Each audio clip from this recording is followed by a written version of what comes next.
सकता है, make shift arrangement जिसे कहते हैं। और अदरवाइज मुझे लगता है कि स्कूल तो गांव-गांव में मौजूद है आज। जी सर। असल में रूरल पुलिसिंग जो अभी कहा पंडित जी ने, इसमें सबसे बड़ा रोल है कि आपके पास जो लोकल वर्कर्स हैं, जो गवर्नमेंट के वर्कर्स हैं, उनको अकाउंटेबल बनाना पड़ेगा। सबसे बड़ी बात है कि प्रधान, पंचायत सेक्रेटरी, आशा वर्कर्स, कि वो हर एक मोहल्ले में जाके ये तय करें कि भाई रूरल पुलिसिंग कौन करेगा। आपको जैसे विशेष पुलिस अधिकारी होते हैं कि कौन व्यक्ति, वहां सबसे बड़ी समस्या ये आ गई कि कम्युनिकेशन गैप बहुत बड़ा है। ट्रस्ट बिल्डिंग आपको करनी पड़ेगी लोगों में। वहां किसी को ये नहीं मालूम कि अगर मैं बीमार हो गया तो मैं बाहर जाऊंगा, सरकारी अस्पताल में जाऊंगा तो वहां कुछ नहीं मिलेगा मुझे, मैं मर जाऊंगा, इसलिए वो कहीं जा ही नहीं रहा है, पेड़ के नीचे पड़ा है ना। तो इसमें बहुत सारे लेवल पे एक बहुत बड़ा, एक ज्यादा तहसील स्तर पर तो नहीं, लेकिन हाँ ब्लॉक लेवल पे एक जरूर कमांड सेंटर बनाना पड़ेगा, इसमें कोई शक नहीं। बिल्कुल, तहसील से भी नीचे ले जाना पड़ेगा, हमें ब्लॉक लेवल पे ले जाना पड़ेगा, ब्लॉक लेवल पे ले जाना पड़ेगा। क्योंकि मैंने देखा गांव के आदमी में जो सबसे बड़ी समस्या है कि उसको ट्रस्ट नहीं है। वो एकदम छूटते बोलता है कि अगर मैं बाहर गया, सरकारी अस्पताल में गया तो मैं वहां तो मैं मर जाऊंगा। उसको ऐसा लगता है कि वहां कुछ नहीं है ना। तो इसमें यह है कि जो आपके जैसे मैं देखता हूं कि जो फर्स्ट वेव आई थी उसमें कुछ ज्यादा अकाउंटेबिलिटी थी, उसमें काफी, लेकिन उसमें डेथ्स इतनी नहीं हुई तो लोगों ने उसको बहुत कैजुअली ले लिया, है ना। तो उसमें फर्स्ट वेव में हम देखते हैं पूर्वांचल में इस तरह से जो माइग्रेंट लेबर्स आए उनके लिए पहले क्वारंटीन की सुविधा की गई, बाहर के स्कूल्स में उनको ठहराया गया, पंचायत भवन में ठहराया गया। जैसे हम हर गांव में पंचायत भवन होना बहुत जरूरी है। आज भी 30 से 40% गांव ऐसे जिनमें अपना कोई भवन ही नहीं है ना। ये बहुत बड़ी समस्या निकल के आई। वहां कहने को वाईफाई सुविधा हम साहब ये पहुंचा रहे हैं कि हम सोशल मीडिया, वो नेट की कनेक्टिविटी नहीं है ना। एम्बुलेंस की तो सुविधा बहुत दूर, एम्बुलेंस की बहुत बड़ी पोल खुली है पर्टिकुलर इसमें, ये नहीं मालूम पड़ पाया कि एम्बुलेंसेस ये अनुबंध पर हैं। एम्बुलेंसेस वालों ने चार्जेस लेना स्टार्ट कर दिया, लोग वहां रिक्शे से, ट्री से वो एम्बुलेंसेस खड़ी हैं। तो बहरहाल रूरल इंफ्रास्ट्रक्चर एक टोटल एक हेल्थ इंफ्रास्ट्रक्चर बिल्डअप करने की जरूरत है, जिसकी शुरुआत योगी जी ने आज से की है, नो डाउट, जिसमें डॉक्टर्स पे काफी वजन कम होगा।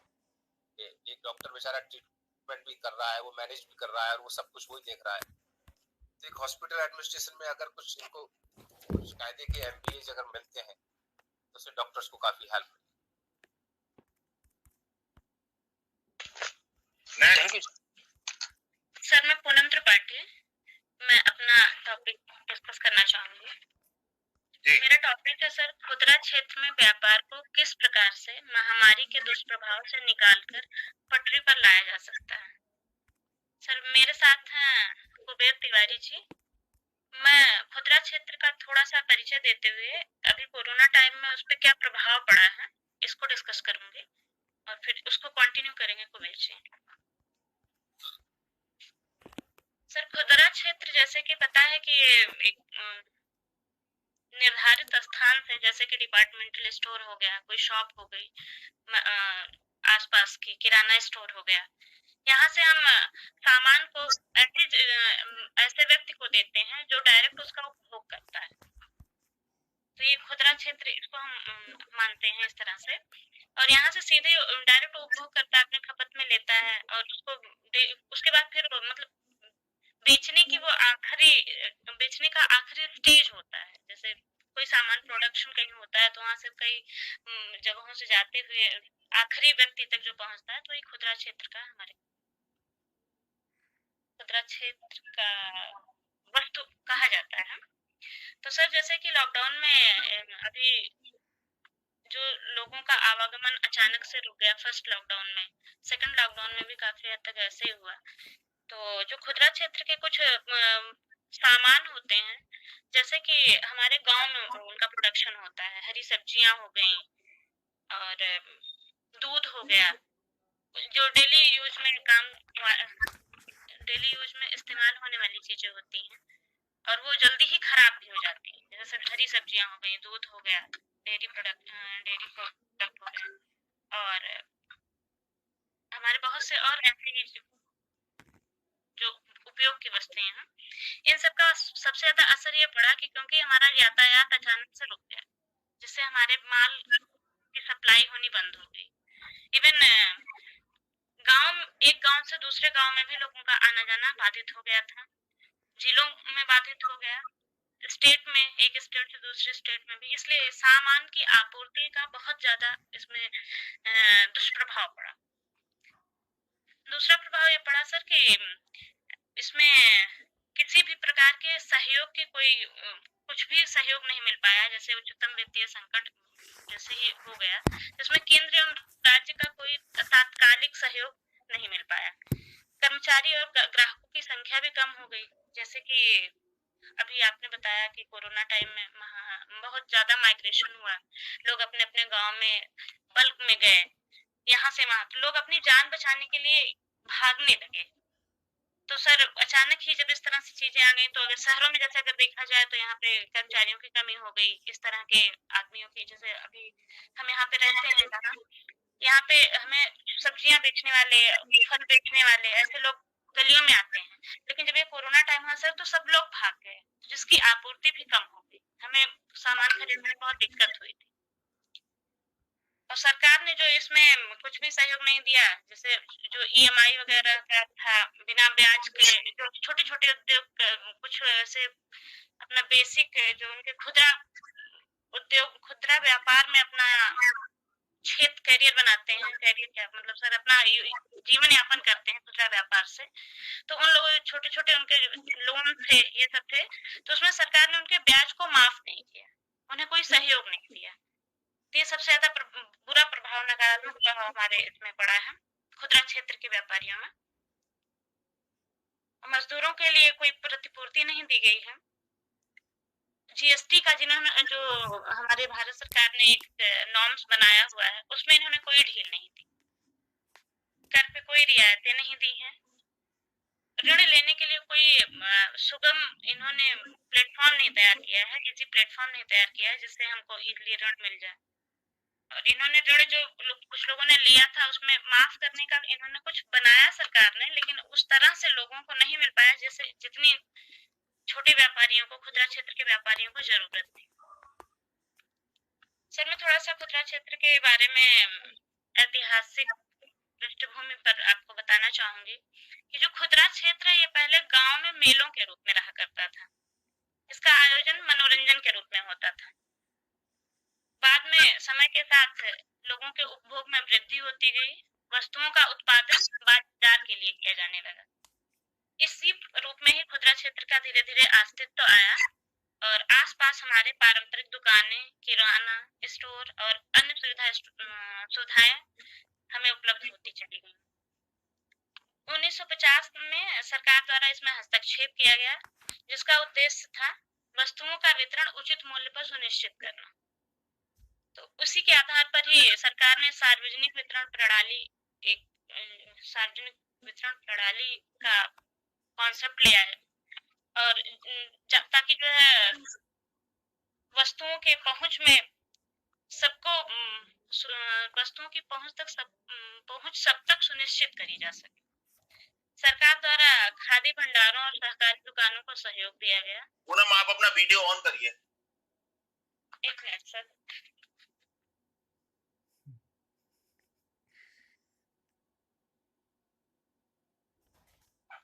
जो भी पढ़े वो अपना वीडियो जरूर ऑन करें।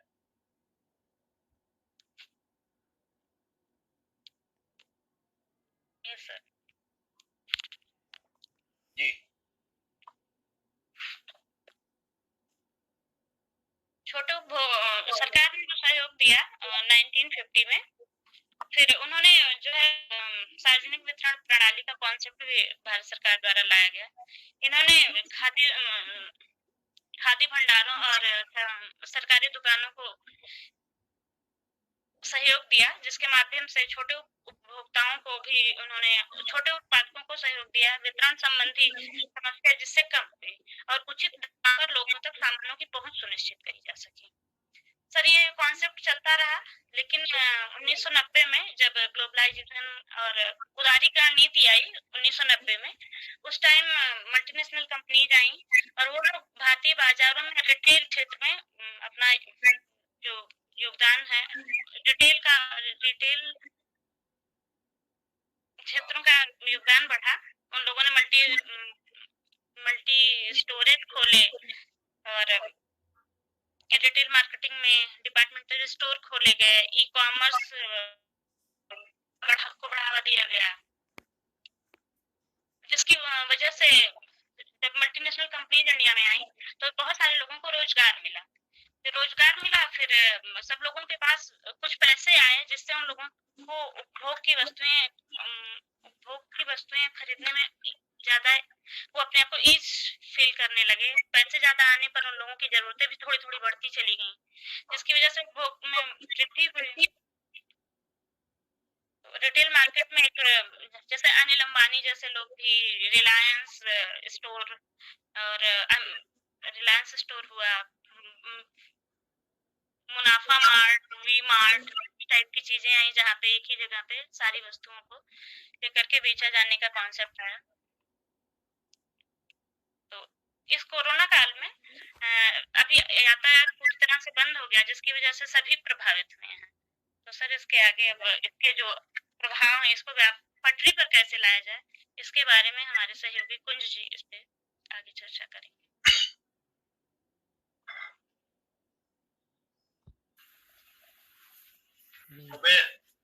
जी सर, थैंक यू मैम। आप अपना वीडियो ऑन करिए। जी सर।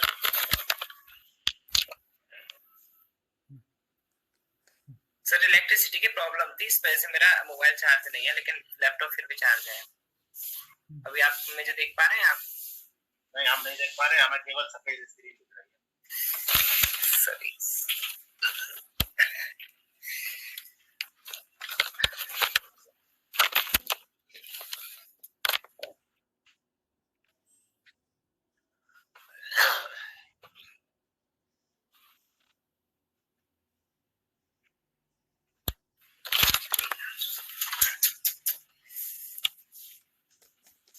सर, बस 2 मिनट सर।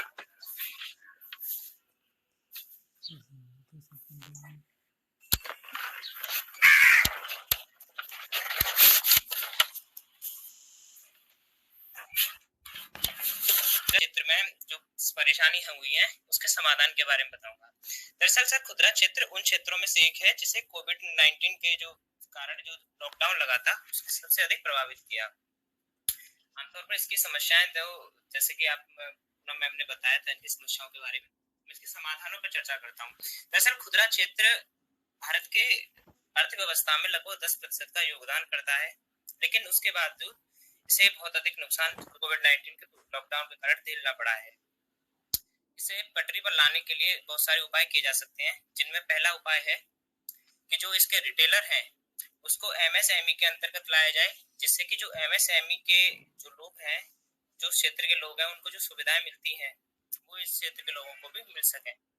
साथ ही साथ में जो मॉडल शॉप्स हैं और जो एस्टेब्लिशमेंट एक्ट है हमारा, जो प्रतिष्ठान अधिनियम 1948, उसको इस पर लागू किया जाए, ताकि जो इसे मतलब इसका कोविड के कारण जो नुकसान हुआ है उस नुकसान की भरपाई की जा सके। इसके अलावा जो प्रधानमंत्री मुद्रा योजना है उसको भी इन लोगों के लिए जो खुदरा क्षेत्र के व्यापारी हैं, खुदरा क्षेत्र के लोगों के लिए, छोटी खुदरा विक्रेताएं हैं, इनके जो डिजिटलीकरण के लिए इन्हें मतलब धन उपलब्ध कराया जा सके प्रधानमंत्री मुद्रा योजना में परिवर्तन करके या उसको विस्तारित करके। साथ ही साथ में खुदरा क्षेत्र को बढ़ावा देने के लिए और व्यापार के क्षेत्र में मतलब बढ़ावा देने के लिए राष्ट्रीय खुदरा नीति को तैयार किया जाए। राष्ट्रीय नीति के जो निर्माण है उसमें तेजी लाई जाए और उसे जल्द से जल्द लागू भी किया जाए। साथ साथ में इनको खुदरा क्षेत्र के व्यापारियों को व्यापार करने में आसानी हो, इसके लिए इन्हें कम से कम प्रक्रियाओं से गुजारा जाए, यानी इन्हें जो फिलहाल में बहुत सारी प्रक्रियाओं से गुजरना होता है उन प्रक्रियाओं को कम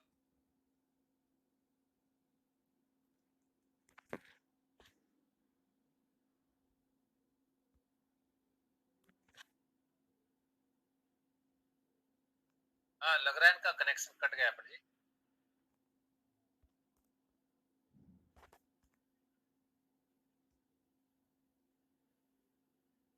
हेलो, हाँ, आपकी आवाज बीच में चली गई। राष्ट्रीय खुदरा नीति के बाद से बताइए। जी सर। जी सर, सरकार को राष्ट्रीय खुदरा नीति और ई कॉमर्स नीति के बारे में अपनी जो रणनीति है, जो अपनी जो जो अपनी नीति है उस नीति को, उसके कार्यान्वयन को सरकार को स्पष्ट कर देना चाहिए। साथ ही साथ में जो FDI है, जो फॉरेन डायरेक्ट इन्वेस्टमेंट है, उस नीति को भी सरकार को आसान बनाना चाहिए, जिससे कि अधिक से अधिक विदेशी निवेश हो सके, जिससे जो हमारे जो खुदरा क्षेत्र के लोग हैं, खुदरा क्षेत्र के व्यापारी हैं, उसको उसका अधिक से अधिक लाभ मिल सके। सर मैं बस इतना ही अपनी बात यही करूंगा। मेरा इंटरनेट सर ठीक नहीं चल रहा। कोई बात नहीं। वर्मा जी। जी जी जी।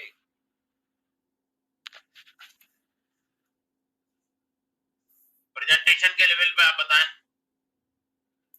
प्रेजेंटेशन के लेवल पे बस ये है थोड़ा सा स्ट्रक्चर्ड नहीं है।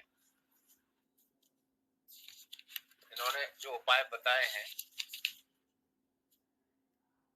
थोड़ा सा उसका जो आजकल चल रहा है उसके परिप्रेक्ष्य में इसको रखना चाहिए था।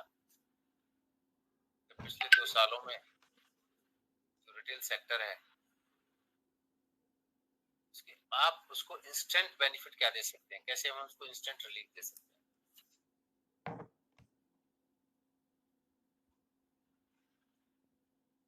और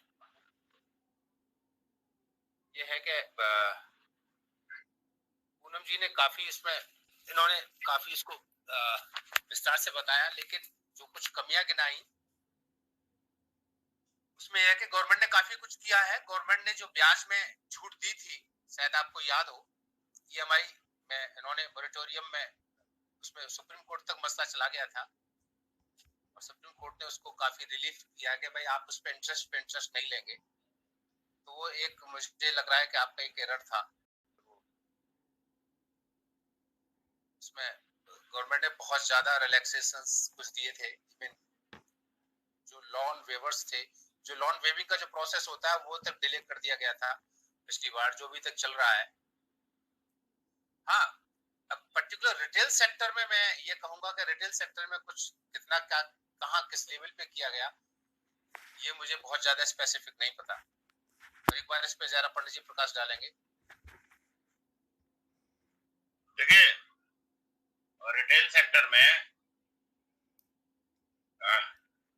जब से फॉरेन इन्वेस्टमेंट आया है और डिपार्टमेंटल स्टोर्स और मॉल्स और ईज टू परचेज शुरू हुई है। ईज टू परचेज का मतलब ये है कि आप अभी किसी पुराने मार्केट में जाएं तो आपको लगेगा यार यहाँ बहुत भीड़ है, यहाँ बहुत ज्यादा परेशानी हो रही है, यहाँ डिफरेंट चीजें डिफरेंट दुकानों पे जाना पड़ रहा है। तो ईज टू परचेज के कंसेप्ट को लाते हुए ही डिपार्टमेंटल स्टोर शुरू हुए और उसमें एक ही छत के नीचे एयर कंडीशनर माहौल में आपको सारी चीजें मिल जाती और रेट्स भी आप पाएंगे कि वही है।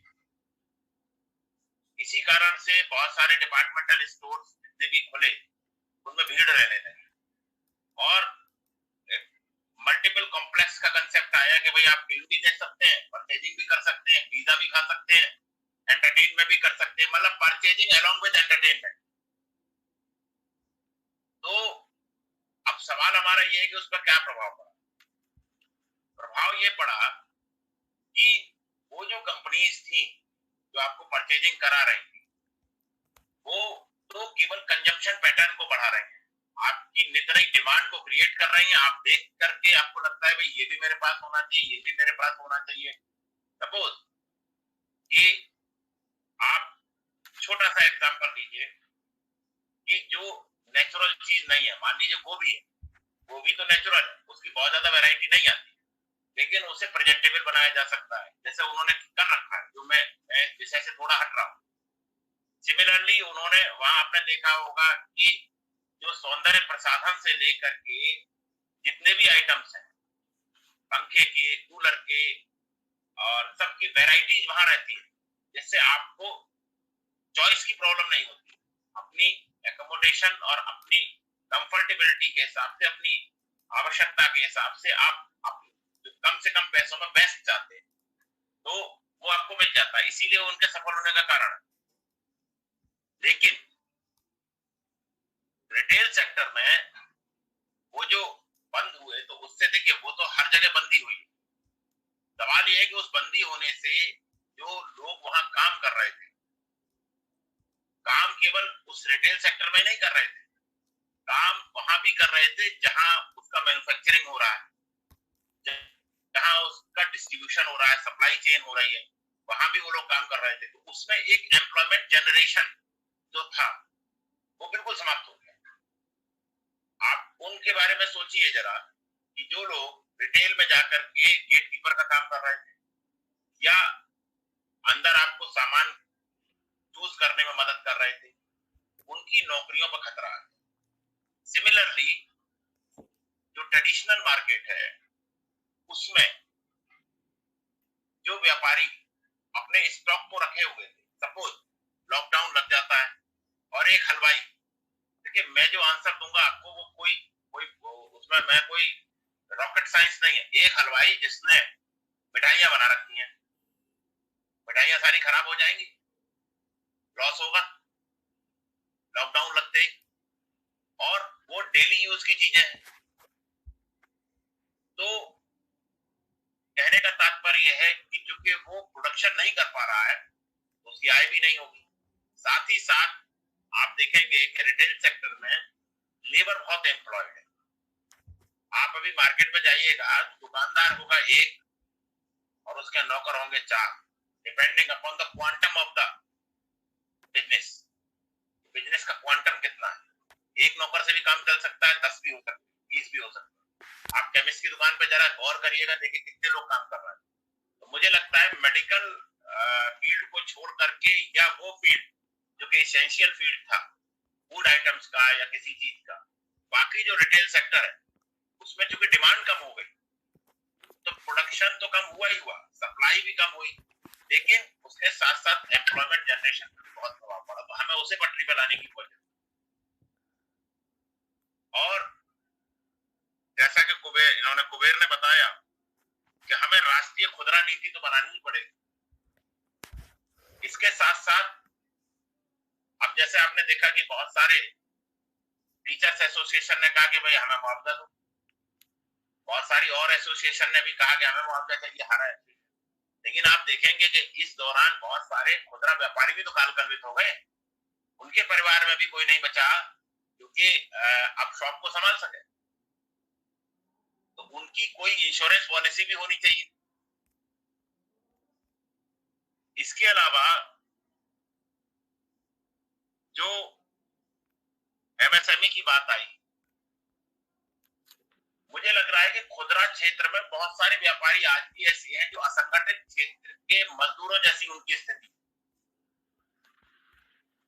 बहुत छोटी छोटी दुकानें हैं, आय बहुत ज्यादा नहीं है। देखिए जितनी छोटी दुकान होगी या जितना छोटा उसका व्यापार होगा उतनी ही कम उसकी आय होगी, ये तो एक पॉजिटिव कोरिलेशन है, सब जानते हैं। इसमें हमें ग्रेडिंग करनी पड़ेगी उसे पटरी पर लाने के लिए। अब मार्केट खोलना एक पटरी पर लाने का उपाय है, हमने मार्केट खोल दिया एज यूजुअल पहले की तरह हो गया, लेकिन मार्केट खोलते ही एक नई समस्या जन्म लेगी कि कोविड-19 का प्रकोप बढ़ सकता है। अभी हाल में ब्रिटेन में यही हुआ, ब्रिटेन में जब मार्केट खोला गया, मार्केट खुलते ही फिर केसेस बढ़ने लगे। आज की डेट में मार्केट खुल गया, अगर एक महीने के भीतर फिर से केसेस बढ़ने लगे, देन व्हाट शैल बी, व्यापारी के तो भूखे मरने की नौबत आ जाएगी। ये ऐसा ही है जैसे आपकी सर्विस छूट जाए, हमारे लिए ऐसा ही है जैसे हमारी एक महीने की सैलरी न मिले, या किसान के लिए ऐसा ही है जैसे कि सूखा पड़ जाए या बाढ़ आ जाए तो उसका जो प्रोडक्शन है वो खत्म हो गया। तो हम पटरी पर लाने के लिए हम ये भी कर सकते हैं कि महामारी में हम इसे सेक्टर वाइज कर सकते हैं कि जिन एरियाज में, जैसे अभी तक हम इसे कमोडिटी वाइज भी सेक्टर कर सकते हैं। जैसे कि अभी तक आपने देखा कि केवल और केवल वो दुकानें खुली हुई थी जो कि मेडिकल से संबंधित है। तो आपको ये अच्छे से पता था यार, एक मेडिकल की शॉप यहाँ है, दूसरी मेडिकल की शॉप यहाँ से 1 किलोमीटर दूर है, तीसरी यहाँ से 4 किलोमीटर। तो सोशल डिस्टेंसिंग का पालन होगा। ग्रोसरी की शॉप, तो अगर बहुत एक्सट्रीम कंडीशन हो तो हम ये भी कर सकते हैं कि ऑल्टरनेट डेज पर केवल फिर उसके लिए ये होगा कि वही लोग निकलेंगे जिन्हें उस चीज की आवश्यकता है कि हमें केवल आज कपड़ा खरीदना है, तो कपड़ा मार्केट आज के दिन खुलेगा। इलेक्ट्रॉनिक का मार्केट आज के दिन खुलेगा, तो जिन्हें इलेक्ट्रॉनिक आइटम की जरूरत है केवल वही निकलेंगे, क्योंकि दे आर ऑलरेडी अवेयर। तो इस प्लान पर भी वर्क किया जा सकता है। इसके भी अपने प्रोज एंड कॉन्स हैं, यानी कि हम टोटल मार्केट ओपन करने के बजाय कोविड-19 के दौरान partial market opening according to their trade, उनकी ट्रेड के हिसाब से भी इसे खोल सकते हैं। पूरा मार्केट खोलने में, अब पटरी पर लाने के लिए आपको पूरा मार्केट खोलना पड़ेगा, लेकिन मुझे ये भी हो सकता है कि हफ्ते में अगर 2 दिन या 3 दिन भी मार्केट वो खुलेगा पर्टिकुलर, तो उसमें सोशल डिस्टेंसिंग कंपैरेटिवली मेंटेन रहने की संभावना ज्यादा है। रीजन भी कि केवल वही लोग निकलेंगे जिन्हें उसकी आवश्यकता है। जैसे कि आप देखिए स्कूल की टाइमिंग देखिए, सुबह 9 बजे जब स्कूल की टाइमिंग होती है तो मैक्सिमम बच्चे ही निकलते हैं, 10 बजे ऑफिस वाले निकलते हैं। आपने कभी देखा कि ट्रैफिक जो है वो 11, 12 और 1 बजे के बीच में कम क्यों हो जाता है? उसका रीजन ही ये है कि वो जो ऑफिस जाने वाले हैं वो सब ऑफिस पहुंच चुके होते हैं, तो नॉन पीक आवर्स हो जाते हैं। तो हमें इसमें ये देखना है कि नॉन पीक आवर्स कैसे जनरेट मैक्सिमम कोविड-19 के लिए, लेकिन हमें ये भी देखना है कि उसे पटरी पर कैसा लाया जाए।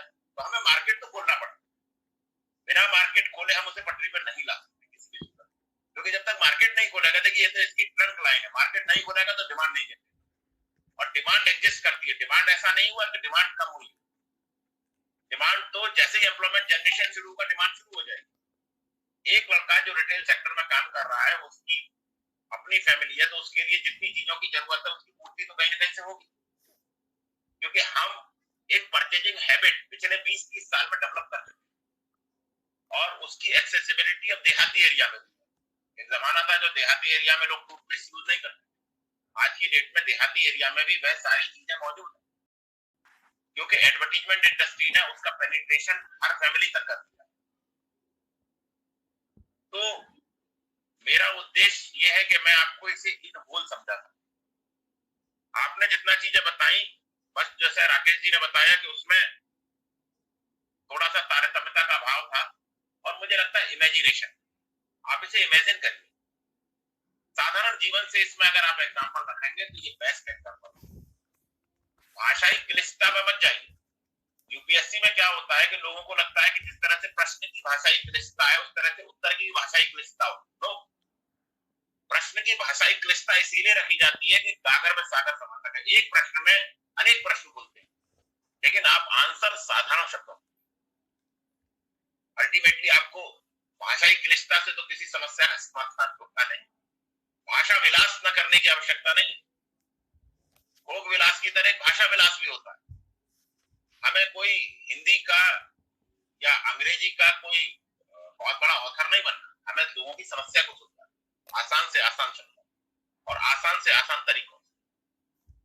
तो मुझे लग रहा है कि नेक्स्ट टाइम भी कोई इसे टॉपिक को ले और बहुत आसान से आसान इसके विकल्प पटरी पर लाने के लिए। ये जो विकल्प बताए गए हैं मॉडल शॉप्स का, अब जैसे एफडीआई का बताया है, फॉरेन डायरेक्ट इन्वेस्टमेंट अगर रिटेल सेक्टर में आ गया और ज्यादा, तो जो ट्रेडिशनल हमारा मार्केट है वो बिल्कुल खत्म हो जाए।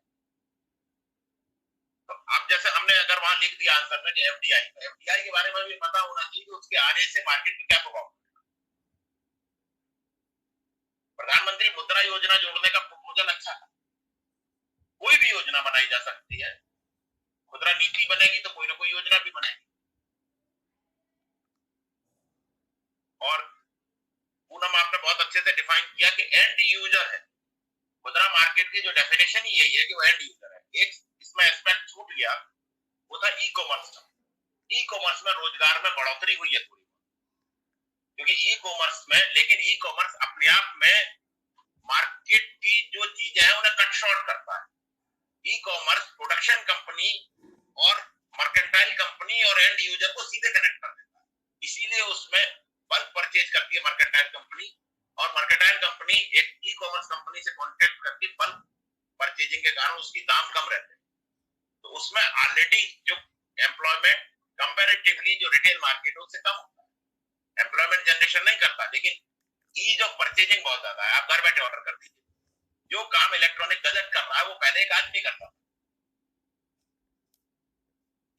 कॉमर्स में जरूर ई कॉमर्स पर कोई बहुत ज्यादा फर्क नहीं पड़ा, ये सप्लाई चेन उसकी बनी रहेगी। आपने कहा यद्यपि उसमें भी फूड आइटम्स और नेसेसरी आइटम और अननेसेसरी आइटम में बहुत असर पड़ा, लेकिन ई कॉमर्स एक ऐसा था जो लोगों की सप्लाई चेन को उसने मैनेज रखा।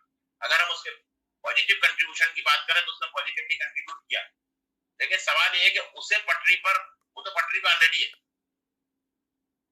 ऐसा नहीं कि वो पटरी पे ना हो, वो इतना पटरी से नहीं उतरा। लेकिन ई कॉमर्स तक पहुंच कितने लोगों की है? आप लोग यूपीएससी की तैयारी कर रहे हैं, आप लोग जानते हैं देहात में कितने लोग जोमेटो से जो है पिज्जा मंगा रहे हैं। तो हमें यहाँ ये देखना है कि ऑल पॉपुलेशन को लेते हुए, उनकी डिमांड्स को लेते हुए अपने आंसर को फ्रेम करना है। ठीक है वर्मा जी, आगे बढ़ा जाए।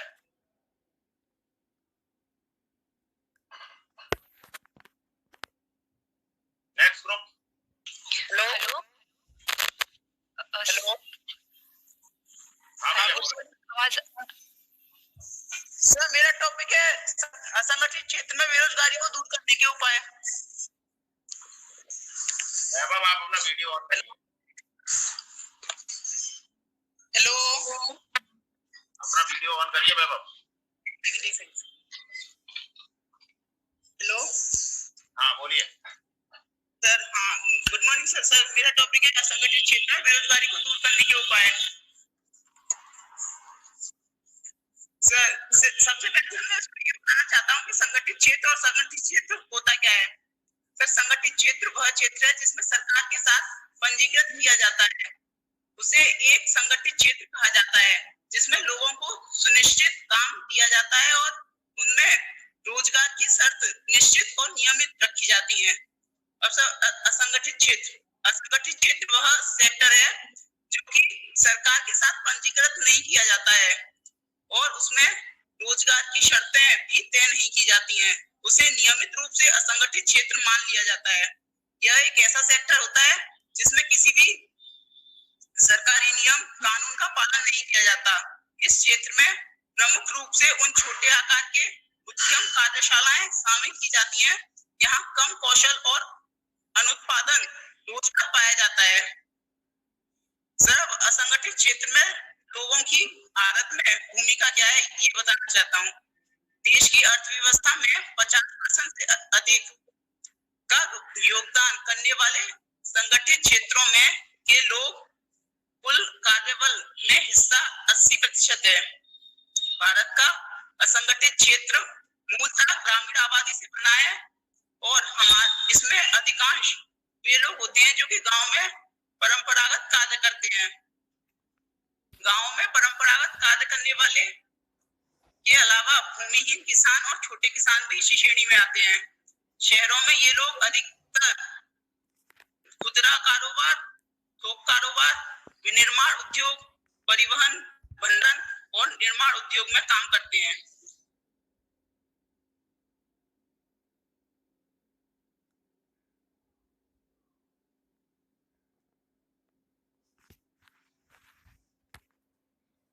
में काम करने के लिए आजीविका तलाशते हैं।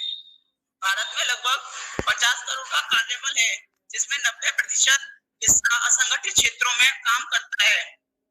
इन उद्योगों में काम करने वाले श्रमिक 1948 के फैक्ट्री एक्ट जैसे किसी कानून में के अंतर्गत नहीं आते। भारत सरकार के श्रम मंत्रालय ने असंगठित श्रम बल को व्यापार, रोजगार की प्रकृति, विषय रूप में से पीड़ित श्रेणी और सेवा श्रेणी इन 4 भागों में बांटा है। व्यवसायिक श्रेणी, इसमें छोटे और सामान्य किसान, भूमिहीन खेतीहर मजदूर, पशुपालन, निर्माण और आधारभूत संरचनाओं में कार्यरत श्रमिक, बुनकर आदि आते हैं। रोजगार की प्रकृति श्रेणी, इसमें मधुआ मजदूर, प्रवासी मजदूर और दैनिक मजदूर आते हैं। विशेष रूप से पीड़ित श्रेणी, इसमें सफाई कर्मी, सिर पर मेला ढोने वाले आदि, तथा सेवा श्रेणी, इसमें घरेलू कामगार, महिलाएं, नाई, जी समाचार पत्र विक्रेता आदि भी आते हैं। अब सर मैं बेरोजगारी के बारे में थोड़ा बताना चाहूंगा कि बेरोजगारी क्या है।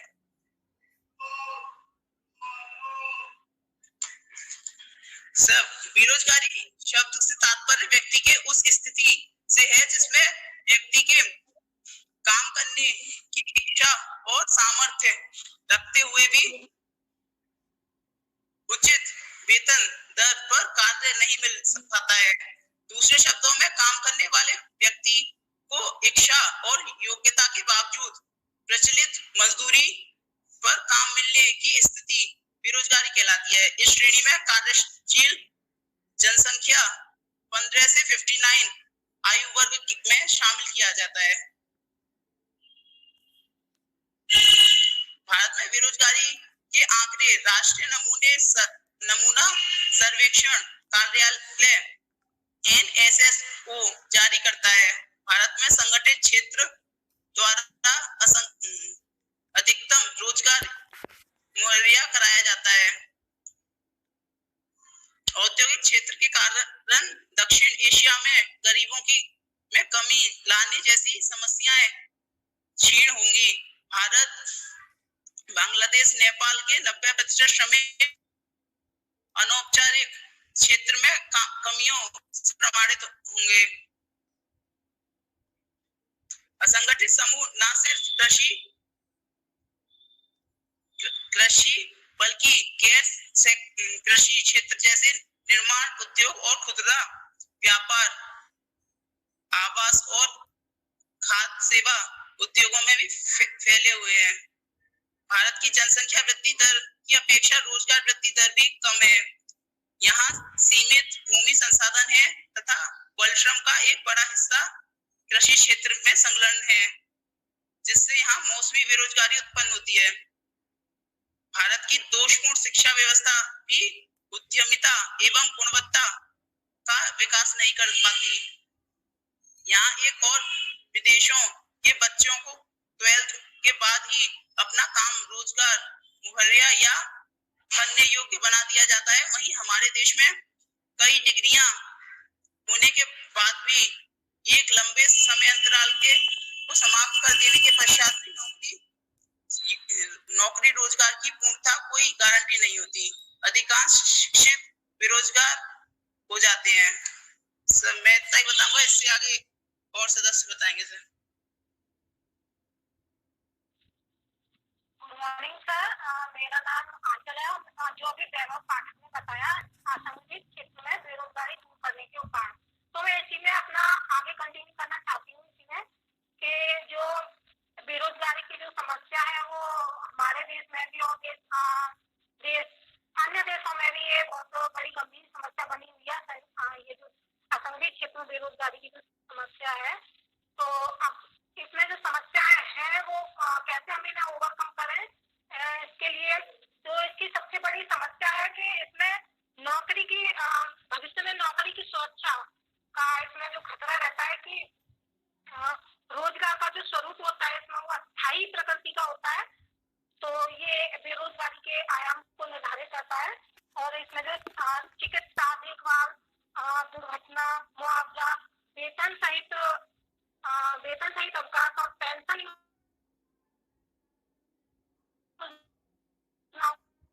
अभी इसमें लाभ नहीं मिल पाता है। ये भी एक इसमें समस्या है। और जो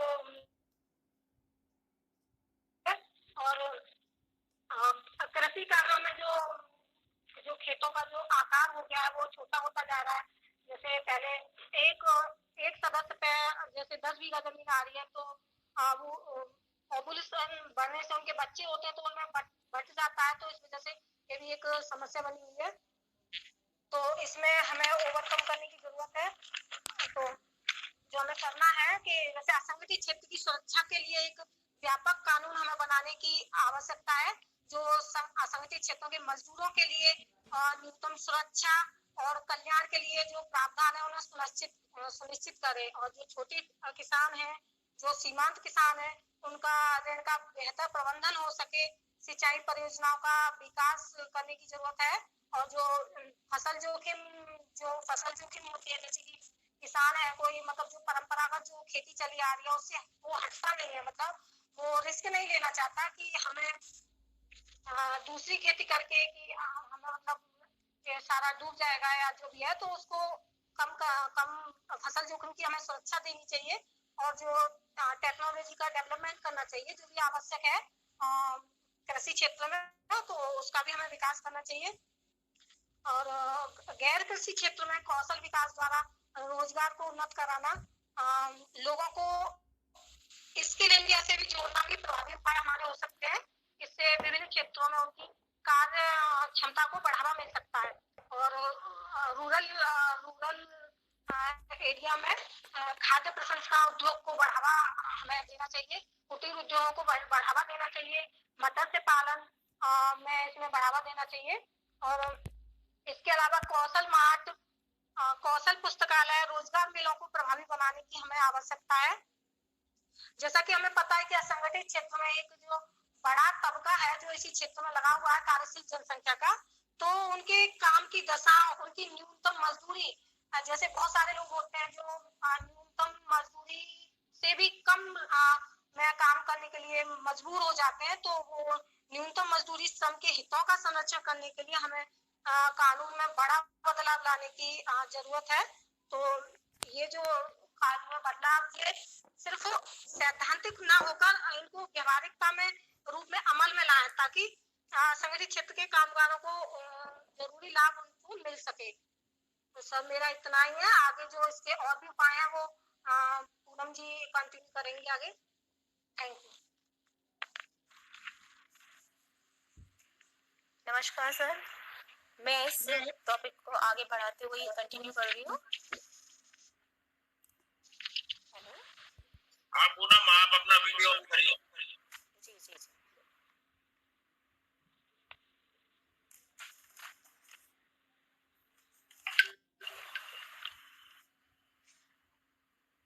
जी सर, मैं आगे बढ़ती हूँ अपने संदर्भ में।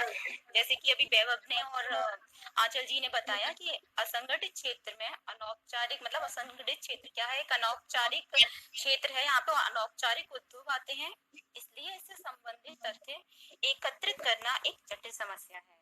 इसमें ग्रामीण क्षेत्रों के कृषि कामगार व शहरी क्षेत्रों में कॉन्ट्रैक्ट मजदूर जो होते हैं वो आते हैं। इस क्षेत्र को नियमित पद्धति के तहत नहीं रखा जा सकता। इसमें रोजगार की अवधि भी नियमित नहीं होती, रोजगार की सुरक्षा भी नहीं होती, सवेतन छुट्टी का भी कोई प्रावधान नहीं होता, सेवा अनुदान, भविष्य निधि का भी कोई प्रावधान नहीं होता, ना ही कोई सरकारी पंजीकरण होता है। इसलिए ये क्षेत्र थोड़ा सा असुरक्षित क्षेत्र माना जाता है। कार्य प्रणाली बहुत स्ट्रॉन्ग है, यहाँ पे सहभागिता बहुत ज्यादा होती है लोगों की, लेकिन उसको शो ऑफ नहीं किया जाता, उसको मतलब दिखा नहीं पाते हैं हम। हमारी अर्थव्यवस्था में इसका भाग बहुत ज्यादा होता है। कृषि क्षेत्र से करोड़ों श्रमिकों को बाहर होना पड़ रहा है। जैसे अभी बताया इन्होंने आंचल जी ने कि कृषि क्षेत्र में भी बहुत सारी अनियमितता पाई जाती है। इसकी वजह से कृषि क्षेत्र में भी हमारे जो श्रमिक हैं, जो हमारे लोग हैं, जो अपना सहभागिता निभाना चाहते हैं, वो भी यहाँ से बाहर हो रहे हैं। इसके भी कई कारण हैं सब, जैसे कि अनियमित मानसून, आपदाएं, जोतों का छोटा होना और काफी मतलब ऋण एकत्रित कर लेना किसानों का और फसल से उत्पादन कम हो पाना, सूखा पड़ जाना, ये सब चीजें कृषि को बहुत ज्यादा क्षति पहुंचाती हैं। जैसे कि जिसे हम एक छिपी बेरोजगारी को भी कह सकते हैं, छिपी बेरोजगारी का पॉइंट ऑफ व्यू है। और अभी बताया जैसे जीएसटी है, वह नोटबंदी अभी हुई, जीएसटी और नोटबंदी लास्ट 2 इयर्स में जब हुई थी, तो उनमें भी हमारे जो कुटीर उद्योग थे और लघु उद्योग थे उनको काफी क्षति पहुंची। तो जिसकी वजह से हमारा जो असंगठित क्षेत्र है उस क्षेत्र में कई लोग बेरोजगार हो गए और वो बेरोजगारी हमारे अर्थव्यवस्था में एक बहुत बड़ी विकराल समस्या के रूप में आज सामने आ रही है। इस क्षेत्र में सरकार ने बहुत सारे प्रयास किए और मैं उन प्रयासों पे विचार विमर्श करना चाहूंगी। सरकार ने 2008 में प्रधानमंत्री रोजगार सृजन कार्यक्रम जैसी स्वरोजगार योजना बनाई, जो विनिर्माण क्षेत्र के लिए 25 लाख, सेवा क्षेत्र के लिए 10 लाख कर्ज का प्रावधान करने के लिए थी। और भी कई योजनाएं थी, जैसे कौशल विकास योजना है। ये भी कौशल विकास योजना का मेन जो उद्देश्य था वो था युवाओं को कौशल कार्यक्रमों से, व्यवसाय से, मतलब अपने खुद के व्यवसाय से जोड़ने के लिए उनको प्रशिक्षित करना। एक योजना चलाई राष्ट्रीय ग्रामीण आजीविका मिशन के तहत चलाई। इस योजना में ये योजना एक सर्वव्यापी एकजुटता लाने का लक्ष्य रखा गया था। इस योजना के तहत हर एक ग्रामीण परिवार की एक महिला को स्वयं सहायता समूह से जोड़ना निश्चित किया गया। एक योजना चलाई गई महात्मा गांधी ग्रामीण योजना गारंटी, जो सबको मालूम है, सब सर्वविदित है, मनरेगा काफी समय से चली आ रही है। मनरेगा के तहत ग्रामीण क्षेत्रों के अकुशल श्रमिकों को, जो अकुशल श्रमिक थे, जो कोई व्यवसाय नहीं कर सकते थे, जिनके पास कोई व्यवसाय करने के पूर्ण संसाधन भी नहीं थे, उनको 100 दिनों की रोजगार गारंटी प्रदान की गई। इन लाभार्थियों को कम से कम 35 ये जो लाभार्थी थे, इनमें कम से कम 35% जो सहभागिता थी महिलाओं को दी गई। इसके अलावा भी हमारी सरकार ने मेक इन इंडिया कार्यक्रम की शुरुआत की, जिसका मकसद था औद्योगिक इकाइयों का विकास करना। इस परियोजना का जोर व्यापार जो था वो सुगमता, सरलता, लाइसेंस, तकनीकों को बेहतर तरीके से प्रयोग करना आदि था। अब आती है श्रम सुविधा पोर्टल। अभी फिलहाल में ही अभी हमारी सरकार ने श्रम सुविधा पोर्टल एक योजना को अग्रसरित किया है, जिसमें यूनिवर्सल खाता संख्या, प्रशिक्षु प्रोत्साहन योजना, पुनर्गठित राष्ट्रीय स्वास्थ्य बीमा योजना, विषयों के उचित क्रियान्वयन के लिए दीनदयाल उपाध्याय श्रमेव कार्यक्रम का भी संचालन किया जा रहा है। स्टार्टअप इंडिया और मुद्रा योजना पे भी अमल किया जा रहा है। फिर भी वर्तमान में सरकार के पास योजनाओं का फिर भी सीमित क्षेत्र है। इसके अलावा भी हमारे यहाँ सरकार ने प्रधानमंत्री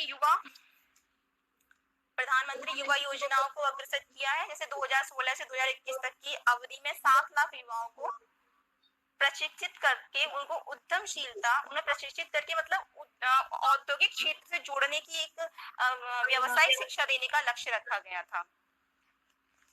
इसके अलावा भी हमारी सरकार कई प्रयास कर रही है। आए दिन 2019 और 20 में भी अंतरिम बजट में हमारे यहाँ जब अंतरिम बजट पास हुआ तो उस अंतरिम बजट के तहत भी कई प्रावधान किए गए और उनमें कम से कम 15,000 सदस्यों को, जो हमारे असंगठित क्षेत्र से थे, मतलब जो असंगठित क्षेत्र के जो लोग थे, उनको 15,000 तक की मासिक आय वाले कामगारों के लिए प्रधानमंत्री योगी जी ने मतलब 15,000 पेंशन देने की योजना बनाई कि 15,000 मासिक पेंशन हम उन्हें देना शुरू करेंगे। इसका एक प्रस्ताव लाया गया, लेकिन अभी वो पारित नहीं हुआ है।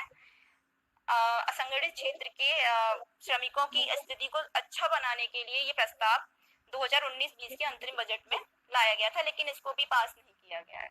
विचार किया गया इस पे। सीमांत व छोटे किसानों के लिए ऋण का बेहतर प्रबंधन, सिंचाई परियोजना का विकास, फसल जोखिम पर सुरक्षा व तकनीक का विकास असंगठित क्षेत्र के लिए वरदान हो सकता है। अब जैसे हमारे सामूहिक क्षेत्र हैं, सामूहिक विकास क्षेत्र हैं, उनकी स्थापना करना भी हमारी सरकार का एक लक्ष्य है। कुटीर उद्योगों को ये प्रोत्साहित कर रही है। कुटीर उद्योग में जैसे हमारे हथकरघा है, बुनकर योजना है, हस्तशिल्प है, कारीगर योजना है, इन सबको भी हमारी सरकार प्रोत्साहित कर रही है ताकि ज्यादा से ज्यादा असंगठित क्षेत्र के व्यक्ति यहाँ पे अपने आप को संकुचित कर सके, अपने आप को एक व्यापक स्तर पर संकुचित करके, मतलब व्यापक स्तर पर जागरूक होके अर्थव्यवस्था के पार्ट में समायोजित हो सके। इसमें महिलाओं की समाज जो सहभागिता है उसको भी इंक्लूडेड किया गया है, उसको भी बढ़ाया गया है। इसके अलावा हमारी सरकार, जैसे अब कोरोना काल चल रहा है, उसमें अभी अर्थव्यवस्था बहुत ज्यादा अव्यवस्थित हो गई है। उसको देखते हुए भी बहुत सारी व्यवस्थाएं की जा रही हैं दिन प्रतिदिन, लेकिन अभी अर्थव्यवस्था बहुत अस्त व्यस्त है, इसलिए थोड़े विचार विमर्श किए जा रहे हैं और एकदम जो हमारी दैनिक प्रणाली है वो पटरी से उतरी हुई है। तो बेरोजगारी का जो इस समय ट्रेंड है बहुत ज्यादा बढ़ा हुआ है, क्योंकि जो हमारी प्राइवेट सेक्टर है वहां से भी उनको जो हानि हुई है इस भीषण महामारी में, तो उससे भी हमारे कई सारे जो व्यक्ति हैं उनकी नौकरियां छूट गई हैं और इन बेरोजगारी का बहुत बड़ा क्षेत्र हमारे यहाँ बढ़ गया है। इसके अलावा भी हमारी सरकार कल्याणकारी उपायों को कर रही है, जैसे स्वास्थ्य सेवा है, स्वास्थ्य देखभाल है, सभी लोगों की आवास है, बच्चों के सभी के लिए आवास प्रोवाइड करा रही है प्रधानमंत्री योजना के तहत, और शैक्षिक सहायता है, पीने का पानी है, इनकी आपूर्ति को भी शामिल किया गया है कल्याणकारी उपायों के तहत। तो हमारी सरकार की तरफ से कई सारे ऐसे उपाय हैं जो किए जा रहे हैं इस क्षेत्र में। मुझे लग रहा है कि मुझे से भटक रही है। सर ये हमारी इसमें नीतियां थी सरकार की जो हमारी हमें इसमें रिप्रेजेंट करनी थी। नहीं, बहुत सारी आपने इसमें ऐसी चीजें भी शामिल कर दी जिनका कि इस टॉपिक से बहुत ज्यादा लेना देना नहीं। एक्चुअली आपको आंसर जो लिखना है मेन एग्जाम में उससे बड़ा कंसाइज कर लिखना है। आपने जितने फैक्ट आपके पास है वो बहुत ज्यादा है और आपने बहुत अच्छा पढ़ा भी है और बहुत ज्यादा इकोनॉमिक्स के इस फील्ड में आप तीनों ने जो बोला वो ऐसा लगता है ग्रुप डिस्कशन करने से पहले आप लोगों ने अच्छे से प्लान किया, प्रिपेयर किया, लेकिन बहुत ज्यादा फैक्ट है। और मैं थोड़ा सा बोलना चाहूंगी प्लीज। मैं बता रहा हूँ वो फैक्ट, देखिए आपको वर्ड लिमिट का पालन करना है। 10% माइनस हो सकता है। अब आप 200 शब्दों में 500 शब्द वहां लिखाएंगे तो नंबर और कट जाएगा। जी सर। फैक्ट्स का पता होना और उन्हें डिफाइन करना दोनों अलग अलग चीजें हैं। इसमें जब तक आपके फैक्ट्स रेलिवेंट रहे तब तक, जब आपके फैक्ट्स दूसरे, आप जब ये कह रहे हैं कि हमारी सरकार ने आप कोई पॉलिटिकल पार्टी की प्रतिनिधि नहीं। जी सर, सॉरी, ये आपको ब्यूरोक्रेसी में न्यूट्रलिटी पहली चीज है। दूसरे, ये किसी पॉलिटिकल पार्टी का राष्ट्रीय घोषणा पत्र में। जी सर। तीसरी चीज ये कि इसमें बहुत सारी चीजें आपने टेस्ट बोली लास्ट में करके, इनका इस चीज से कोई बहुत सीधे लेना देना नहीं। फैक्ट्स जो शुरू में बोले वो बिल्कुल सही, आप बोलिए मैं आपको रोकूंगा नहीं, आप बोलिए, लेकिन ये ध्यान रखिए कि उससे आपको उसका लिंक साबित करना पड़ेगा। ठीक है सर, कोशिश करती हूँ सर। अब जो गलती होगी वो आप बताइएगा।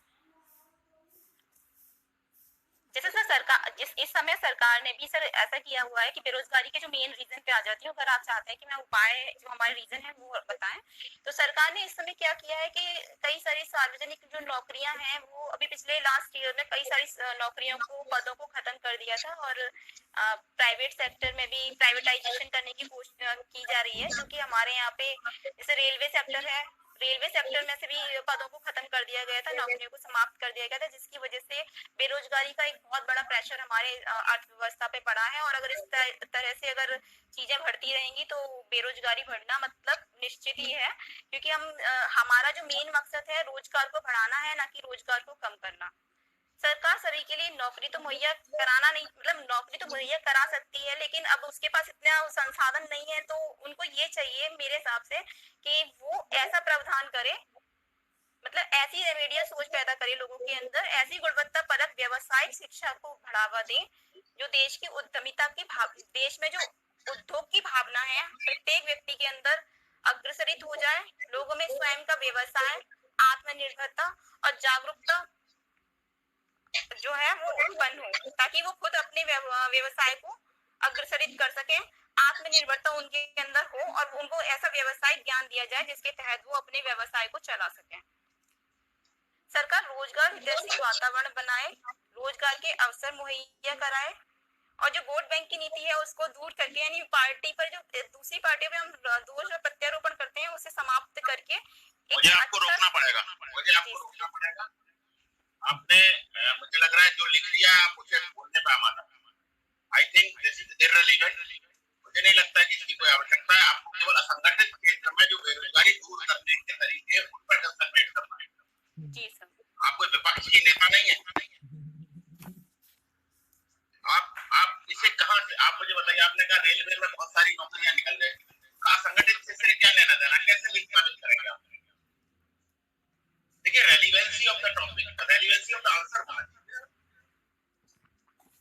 देखिए पूनम, बहुत ज्यादा फैक्ट इकट्ठे करने से लाभ नहीं। जी आपने नॉलेज बहुत अच्छी गेन करी है, लेकिन आप उसे कंसाइज करिए। जी सर। लास्ट टाइम में मुझे लग रहा है कि शायद मैंने किसी को सर लास्ट टाइम भी मुझे ही बोला था आपने। देखिए, आपका जो एक्सटेम्पोर बोलना है वो बहुत अच्छा आप बोलती है। यह है कि you remain adult to the topic. बोलने को तो आप किसी भी विषय में कितना भी बोल दीजिए। जैसे हमारे ग्रुप में कुछ के साथ समस्या है कि बोलने को हेजिटेशन होता है, आपको हेजिटेशन नहीं है बोलना, बहुत अच्छी चीज है। इतना एक्सटेम्पोर बोलना हर एक को आना चाहिए, बट टॉपिक से भटकना नहीं। और आप जितना भी ये साबित करिएगा कि साहब मेरा जो मेरे टॉपिक से रिलेटेड है, लेकिन ये तो एग्जामिनर के पॉइंट ऑफ व्यू से होना चाहिए कि वो उससे रिलेटेड है या नहीं है। भाई ये जज तो आप नहीं कर पाएंगे। नहीं सर, वो आप ही जज करेंगे, हम लोग में इतना नॉलेज नहीं है अभी। तो मुझे लगता है कि अभी और कुछ बचा क्या बताने के लिए? नहीं सर, अब मैं ज्यादा बताना नहीं चाहती हूँ। अगर मुझे आपको लगता है और मुझे शायद नहीं मालूम कि मैं उसे गलत वे में ले जा रही हूँ, तो मैं उस पे एनालिसिस करना चाहूंगी दोबारा से। जैसे आपने शुरू में जो बताया कि अनौपचारिक उद्योग नहीं है, नॉट एन इंडस्ट्री। आपने इसे कहा कि भाई कृषि कामकाज बिल्कुल सही बात है, सेवा शर्तों का ना होना ये बिल्कुल सही बात है। कृषि क्षेत्र में श्रमिकों का बाहर होना,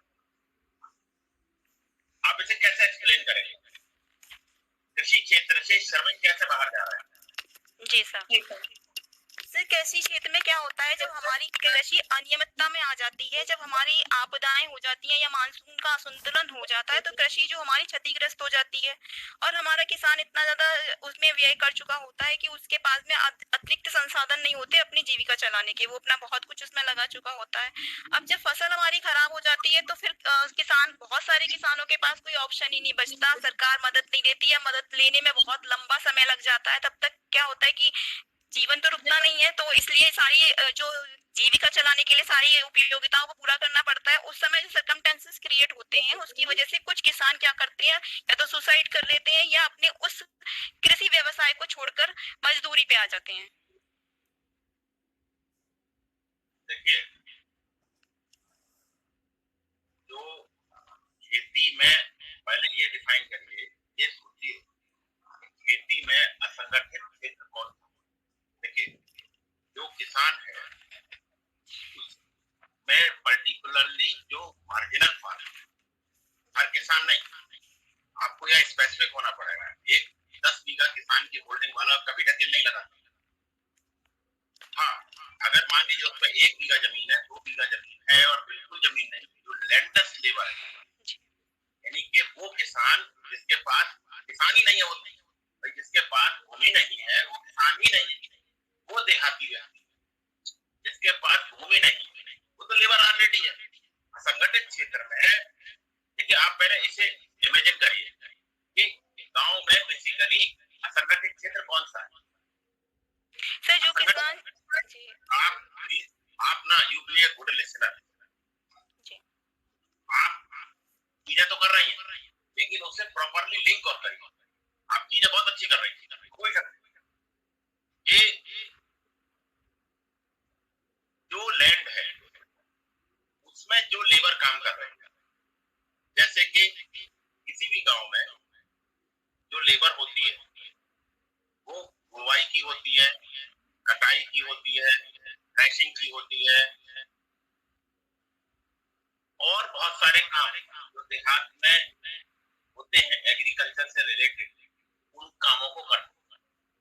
गांव में प्राय वो लोग जिनके पास ये लैंड की सफिशिएंट क्वांटिटी मौजूद है, जो उनका पेट भरने के लिए पर्याप्त है, वो प्राय लेबर की भूमिका नहीं है।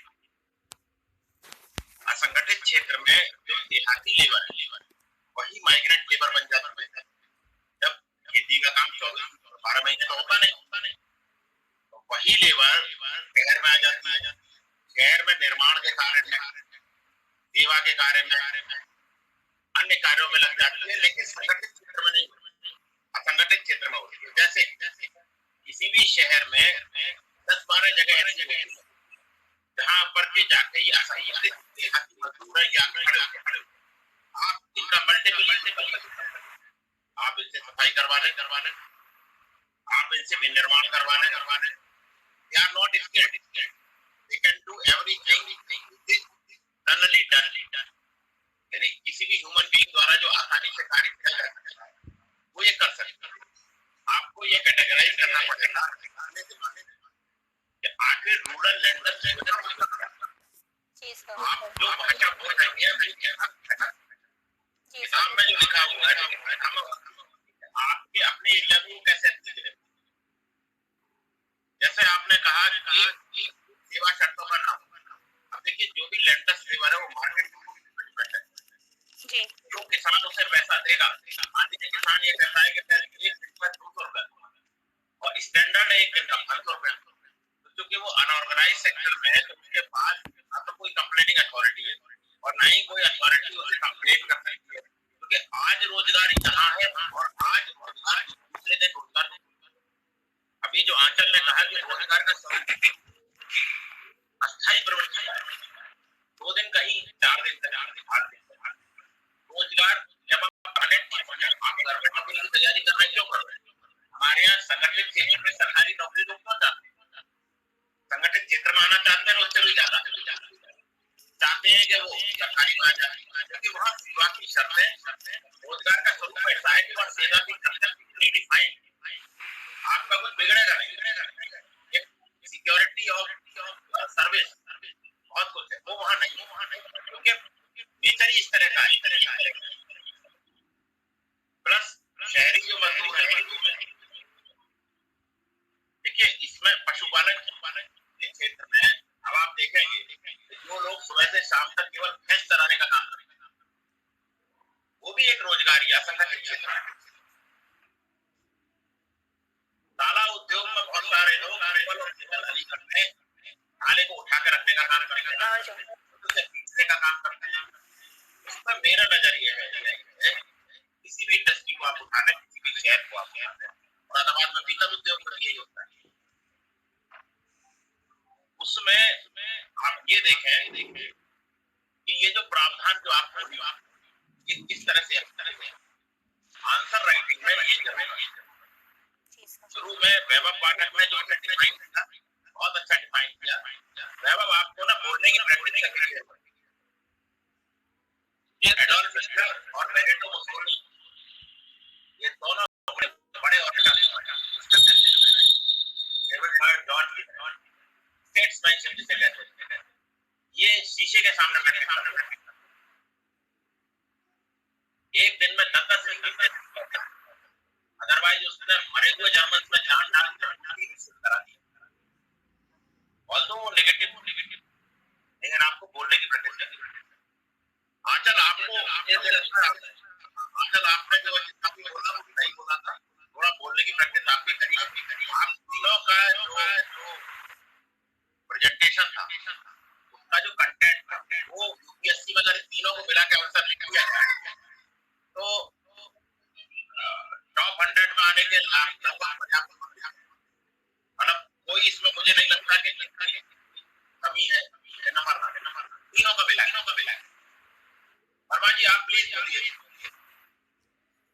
बिल्कुल आपने सही कहा कि कंटेंट इनका बहुत अच्छा था लास्ट में ये है कि पूनम थोड़ा सा ये कॉन्साइज नहीं रख पा रही है जी सर और अनऑर्गेनाइज्ड सेक्टर में क्या क्या होता है मार्जिनल फार्मर्स ये सब अलग अलग चीजें हैं एक इनफॉर्मल सेक्टर को अनऑर्गेनाइज्ड सेक्टर बोलते हैं कि जहाँ उसके कुछ एडवांटेजेस भी हैं कुछ डिसएडवांटेजेस भी हैं आजकल डिसएडवांटेजेस ज्यादा हो गई है एडवांटेजेस की आप गिना सकती हैं जैसे इजी ऑफ एंट्री है ना आप देखिए एक गवर्नमेंट जॉब की प्रोसेस है फॉर्मल सेक्टर का एक प्रोसेस है आपको एक रिक्वायर्ड क्वालिफिकेशन होनी चाहिए ऑफिशियल या कह सकें उसको एक स्टिग्मा आपके पास होना चाहिए वहीं अनऑर्गेनाइज्ड सेक्टर में क्या है कि ये सदैव अंग्रेजों के जमाने से ही ये एक विवाद का विषय रहा है सबसे पहले तो जब ब्रिटिशर्स थे उन्होंने फैक्ट्री एक्ट बनाया फिर बाद में 1948 में बनाया फिर बाद में वेजेस एक्ट बनाया गया और समय समय पर गवर्नमेंट काफी कोशिश करती है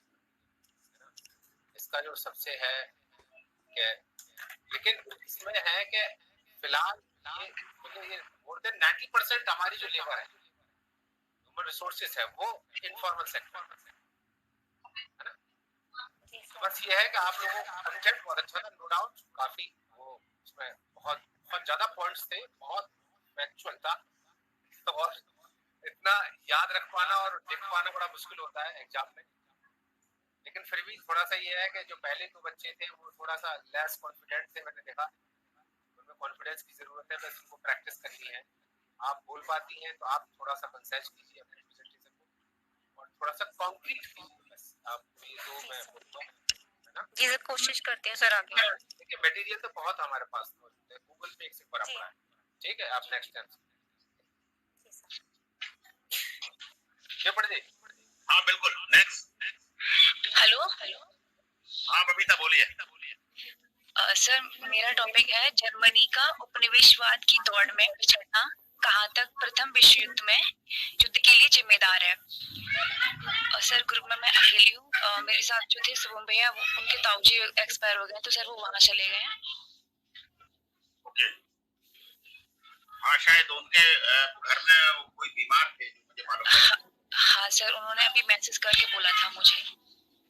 कविता आप कहाँ से हो? सर मैं हाथरस से हूँ, गाँव में। अच्छा, क्या किया आपने? सर बीएससी किया है मैंने। अच्छा ठीक। आप अपना वीडियो ऑन करिए।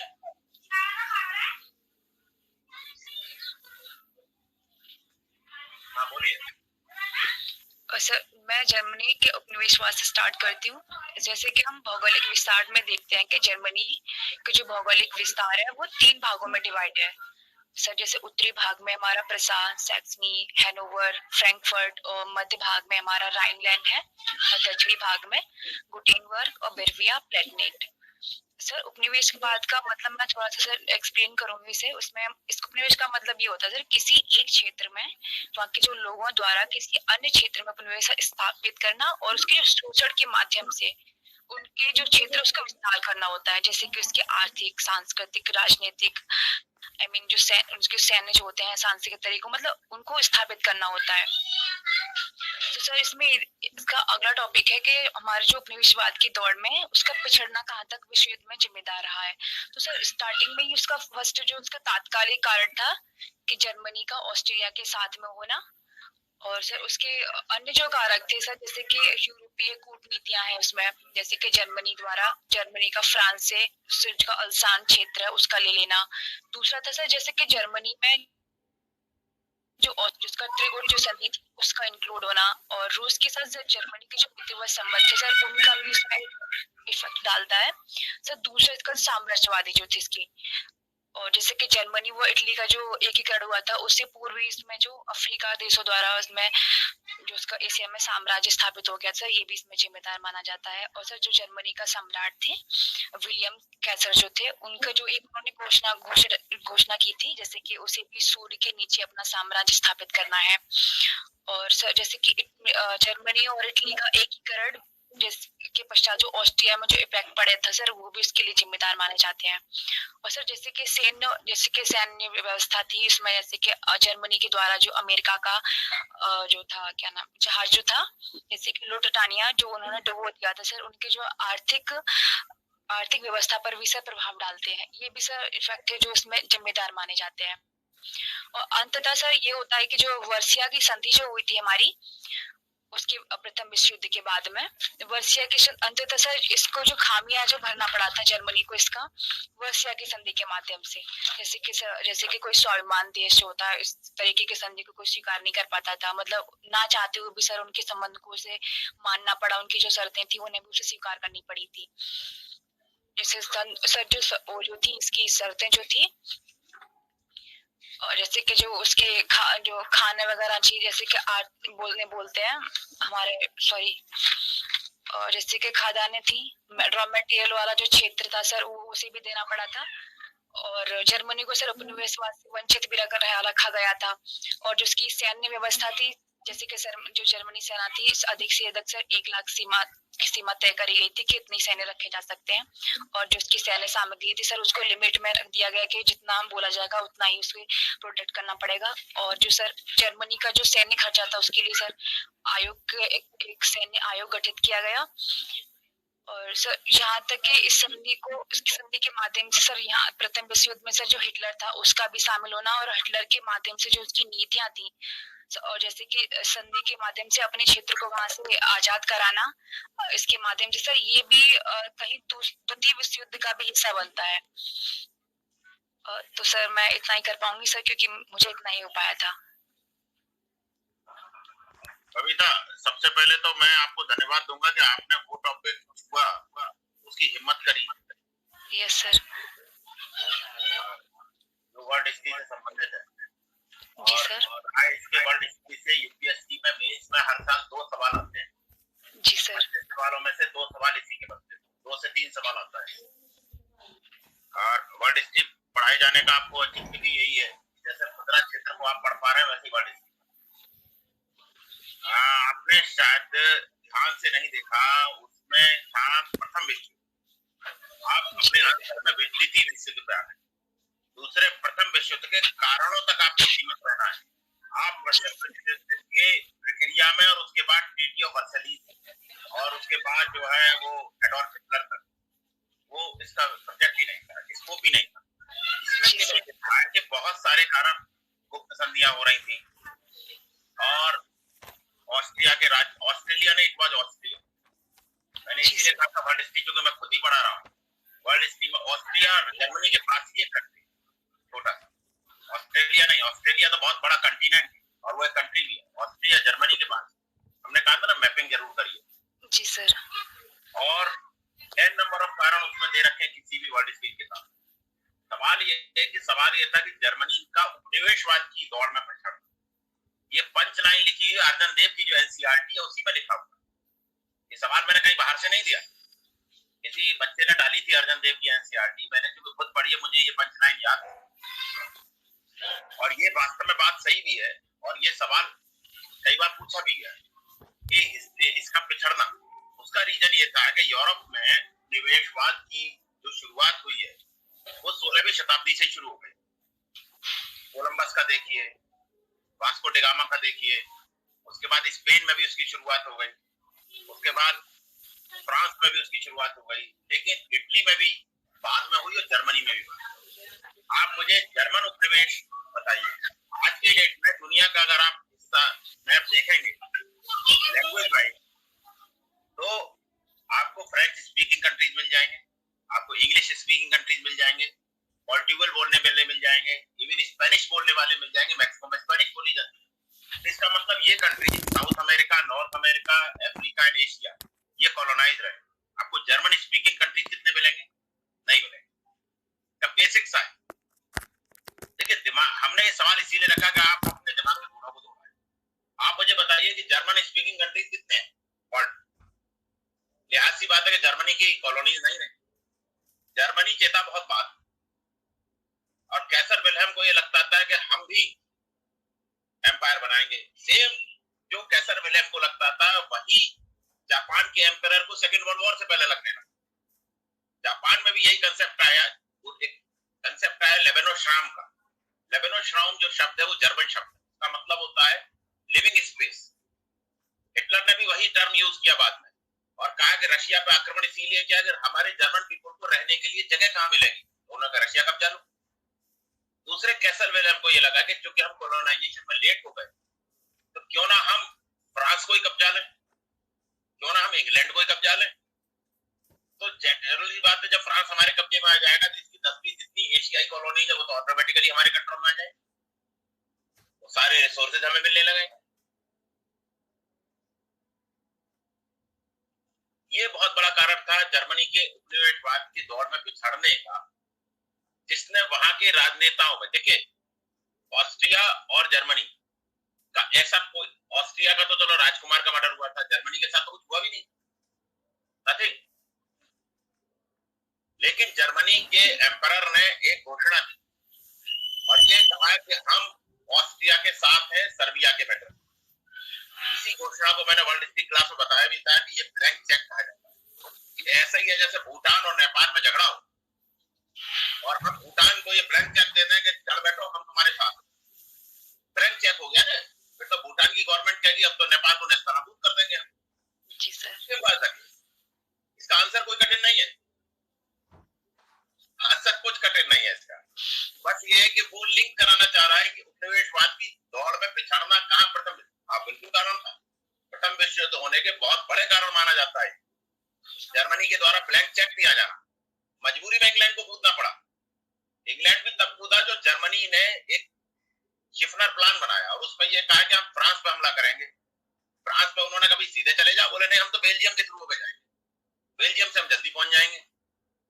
उन्होंने, इंग्लैंड पहले ही बेल्जियम की गारंटी दे चुका था रक्षा की, जैसे भारत नेपाल की गारंटी दे दी। इंग्लैंड के सामने मजबूरी आ गई, इंग्लैंड तो बिल्कुल नहीं कूदना चाह रहा था, इंग्लैंड के सामने मजबूरी आ गई कि भाई हम बेल्जियम की न्यूट्रलिटी की गारंटी दे चुके हैं, अब आप उस पर हमला करेंगे तो मजबूरन हमें हमला करना पड़ेगा। पहले जर्मनी ने, जैसे ही जर्मन आर्मी उस पर घुसी अगस्त में, 3 अगस्त को इंग्लैंड ने घोषणा कर दी कि भाई हम जर्मनी के खिलाफ अब युद्ध लड़ेंगे, मजबूरी हमारी, हम संधि से बंधे हुए हैं। और स्मॉल नेशंस की जो न्यूट्रलिटी है उसे हम प्रोटेक्ट करेंगे पूरे वर्ल्ड में। तो इसमें बहुत कुछ हद तक जर्मन जो एम्परर थे उस समय में, उनकी इच्छा, क्योंकि उनका ये कहना था कि सेकेंड राइक है, मतलब फर्स्ट राइक हजारियों साल पहले थी, हम सेकेंड राइक बनाएंगे, जर्मन एम्पायर बनाएंगे। तो जर्मनी की जनता भी साथ होली कि हाँ भाई हमारा होना चाहिए। यह सेम केस था जो 1920 में फर्स्ट वर्ल्ड वॉर में पराजय होने के बाद बेनिटो मुसोलिनी ने यह प्रॉमिस करना शुरू किया। बेनिटो मुसोलिनी एक TV journalist, sorry radio journalist था, बाद में उसके साथ साथ पेपर जर्नलिस्ट का भी काम करता था। उसने ये प्रॉमिस करना शुरू किया कि रोमन एम्पायर मतलब वो जो कि 800 ईसा पूर्व था, 1000 ईसा पूर्व था, सेकेंड रोमन एम्पायर बनेगा हमारा। तो रोम की जनता और इटली की जनता को भी लगा कि हाँ भाई वो ग्लोरी तो लौटनी चाहिए। जैसे आप क्या नहीं नेता नागरा लगाते कि हम विश्व गुरु बनाएंगे, जी सर। तो आप अभिभूत हो जाते हैं कि हिंदुस्तान विश्व गुरु है, हर आंसर के लास्ट में लिख देते हैं हम विश्व गुरु हैं। और जो प्रोजेक्ट टर्की कर रहा है, टर्की चाह रहा है कि ऑटोमन एम्पायर वापस ले आऊं अपना। हाँ, आज टर्की में वही हो रहा है, आज ऑटोमन एम्पायर की ग्लोरी वापस आई। हाँ, बहुत तेजी से सक्रिय हो गया है ये इस्लामिक वर्ल्ड में। इस्लामिक वर्ल्ड में Ottoman empire, first world war में आपने पढ़ा थर्ड पावर जो ऑटोमन एम्पायर, और ऑटोमन एम्पायर का जब विघटन हुआ फर्स्ट वर्ल्ड वॉर के बाद, उसी की जड़ें फिलिस्तीन और इजराइल संघर्ष में, उसी की जड़ें, उसकी जड़ें वही है। और सेम बेनिटो मुसोलिनी ने प्रॉमिस किया कि सेकंड रोमन एम्पायर शुरू किया जाए। सेकंड रोमन, अब जनता में लगा भाई ग्लोरी आ जाएगी, हमारा पूरी दुनिया में नाम होगा, परचम फैलेगा, दुनिया के उपनिवेश हमें मिलेंगे। ये अलग बात है कि तैयारी नहीं थी। सेम बात था विद जर्मन्स के साथ। जर्मन्स बाई नेचर भी एरोगेंट होते हैं कंपैरेटिवली थोड़ा, तो उन्होंने कहा कि भाई ये जो है तो रेसिस्ट होते हैं थोड़ा सा। हाँ, तो उन्होंने कहा कि जर्मन्स हमेशा फ्रेंच और इंग्लिश को बहुत इंफीरियर मानते हैं। इस इंग्लिश को पढ़ना आप अपना सौभाग्य का विषय समझते हैं, जर्मन कहते हैं इज नॉट ए लैंग्वेज, क्योंकि फ्रेंच हमेशा अपने आप को इंग्लिश से सुपीरियर मानते हैं। तो उसने कहा फ्रांस कब्जा लो, ये कब्जा लो, जिससे हमारी इनकी कॉलोनी हमारे कब्जे में आ जाएगी। उपनिवेशवाद की दौड़ में पिछड़ चुके थे तब तक जर्मन। सिमिलरली जापान में ये हुआ, जापान में एक बुक पब्लिश हुई जिसमें उन्होंने कहा ईस्ट जापान एम्पायर, जापान का जो एम्पायर होगा यानी कि पैसिफिक ओशियन जो है वो जापान का एम्पायर होगा। और उस योजना में कैन यू इमेजिन उन्होंने यूएस तक को शामिल कर लिया कि नॉर्थ अमेरिका भी जापान एम्पायर का हिस्सा होना चाहिए।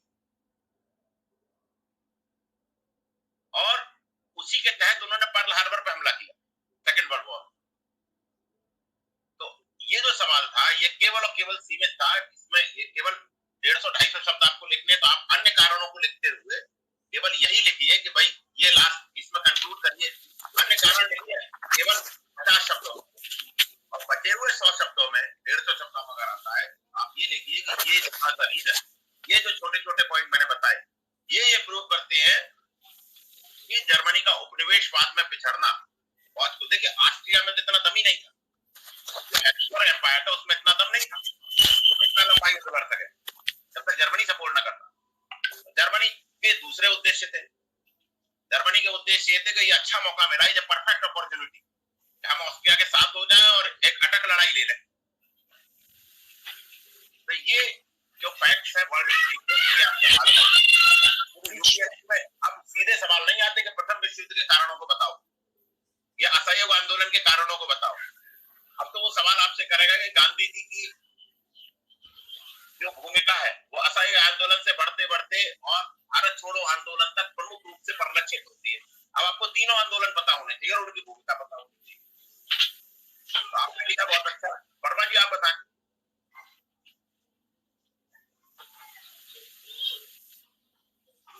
राकेश जी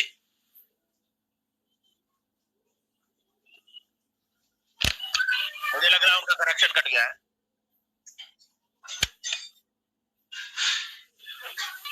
हेलो हाँ राकेश जी आप बताएं। हाँ, एक तो मैं बबीता से कहना चाहूंगा थोड़ा सा ये हिस्टोरिकल मैप पढ़े। जी सर। और सर हाँ सर एक्चुअली ये भी है ना कि मतलब अभी मैंने वर्ल्ड हिस्ट्री मतलब सर के साथ ही स्टार्ट करी है, मैं अभी हाँ, एनसीईआरटी पढ़ रही हूँ अभी। तो सर हाँ नहीं, थोड़ा सा फर्स्ट वर्ल्ड वॉर और सेकंड वर्ल्ड वॉर में वो दोनों में फर्क है। जी हाँ। स्टार्टिंग देखिए, जर्मन की स्टार्टिंग फर्स्ट वर्ल्ड वॉर से हो गई थी कि ये बस बाकी यूरोपीय देशों की तरह ये कॉलोनाइजर बनने नहीं चाह रहा। एक तरीके से वो इतना उलझ चुका था वहां, है ना। इसका जो मेन रीजन था जो पणजी ने लाया वो वही था। बाकी यह है कि बस बेटर प्रिपेयर्ड था थोड़ा सा। यह है कि इसको कॉन्साइज जरूर करें आप। जी सर। इसको कॉन्साइज जरूर करें और थोड़ा सा एक बार इसको रिवाइज कर लिया करें और एडिट कर लिया करें। आप तैयार करने से पहले एडिटिंग जरूर करें। सारे जो कैंडिडेट्स हैं उनसे कहना चाहूंगा एडिटिंग बहुत जरूरी है।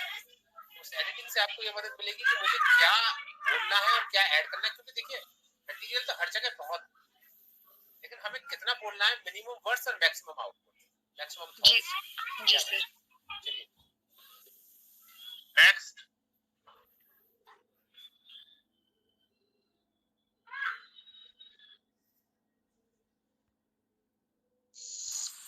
सर मैं पूछा था सर मेरा टॉपिक है असंगठित क्षेत्र में सरकार को दूर करने के उपाय।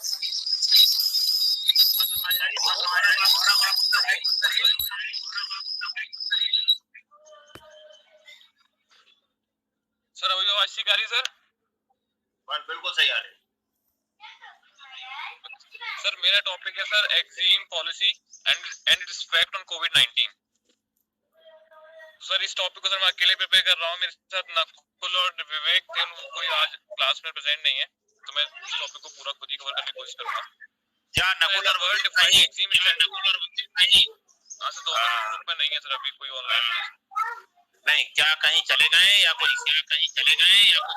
सर ये दोनों सर ड्यूटी पे है सर, विवेक सर और नकुल दोनों ड्यूटी पे सर।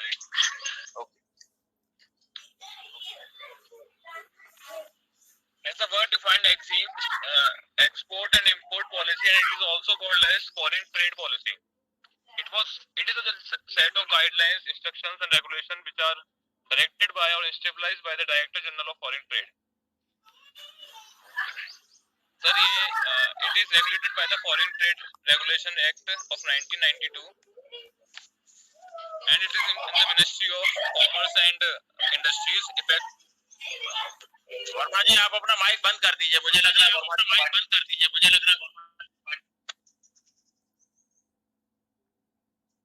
अगर सर हम इसके हिस्टोरिकल बैकग्राउंड के बारे में बात करें, सर 1962 में सर पहली बार इसकी रिव्यू कमेटी स्टैब्लिश करी गई, जिसका सिद्धांत था कि हम इसके ऊपर चर्चा करें और चेंजेस लाएं अपने फॉरेन ट्रेड पे, किस तरह हम इंपोर्ट और एक्सपोर्ट करें उसके ऊपर। और उसके बाद सर 1985 में तब के फाइनेंस मिनिस्टर वीपी सिंह, इन्होंने एक पहली बार इसको इम्प्लीमेंटेशन किया, जो कि इसका 3 वर्ष के लिए इसका टेन्योर था। फिर sir it is said that without a export import policy और without a foreign trade policy, a state is like a football team which is have no clue to make a goal and they are roaming here and around. तो sir मतलब ये है कि अगर EXIM policy अगर नहीं होगी या कोई ट्रेड पॉलिसी नहीं होगी तो वो कंट्री का डेवलपमेंट या फिर इसके साथ जो ऑब्जेक्टिव्स है वो हम फुलफिल नहीं कर पाएंगे. इसके बहुत सारे ऑब्जेक्टिव्स हैं मगर मैंने इनको चार में इनको मैंने प्रिसाइज करा है. That are to accelerate economy, to generate employment, quality consumer products and improve competitiveness.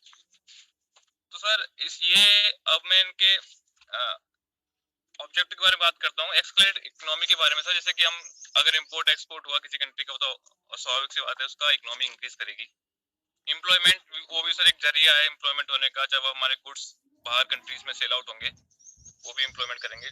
और क्वालिटी कंज्यूमर प्रोडक्ट सर, जैसे कि हमारे पास लोगों के पास एक जरिया होगा कि गुड्स को चूज करने का, तो वो भी कर सकते हैं सर.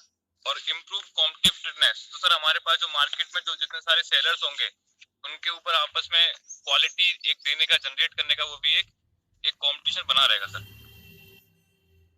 और उसके बाद सर मैंने इसका जो टाइप्स हैं सर, दो बेसिकली पार्ट में डिवाइड होते हैं सर. एक होता है free trade policy and second is protectionist trade policy. जो free trade policy it is has no such restriction on trade. ये सर फ्री है लगभग सारे कंट्रीज में जिसको हम इंपोर्ट कर सकते हैं वो सारा. और जो प्रोटेक्शनिस्ट ट्रेड पॉलिसी है इसके सब पार्ट्स हैं. First is tariff.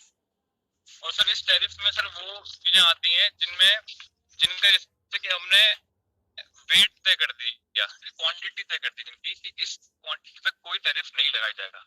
Second is no tariff business. Sir इसमें क्या तय, इसमें हम तय करते हैं कि किसी क्वांटिटी तक कोई टैरिफ नहीं चार्ज होगा, उसके बाद अगर हम एक्सपोर्ट या इंपोर्ट करेंगे उसके बाद चार्जेस होगा.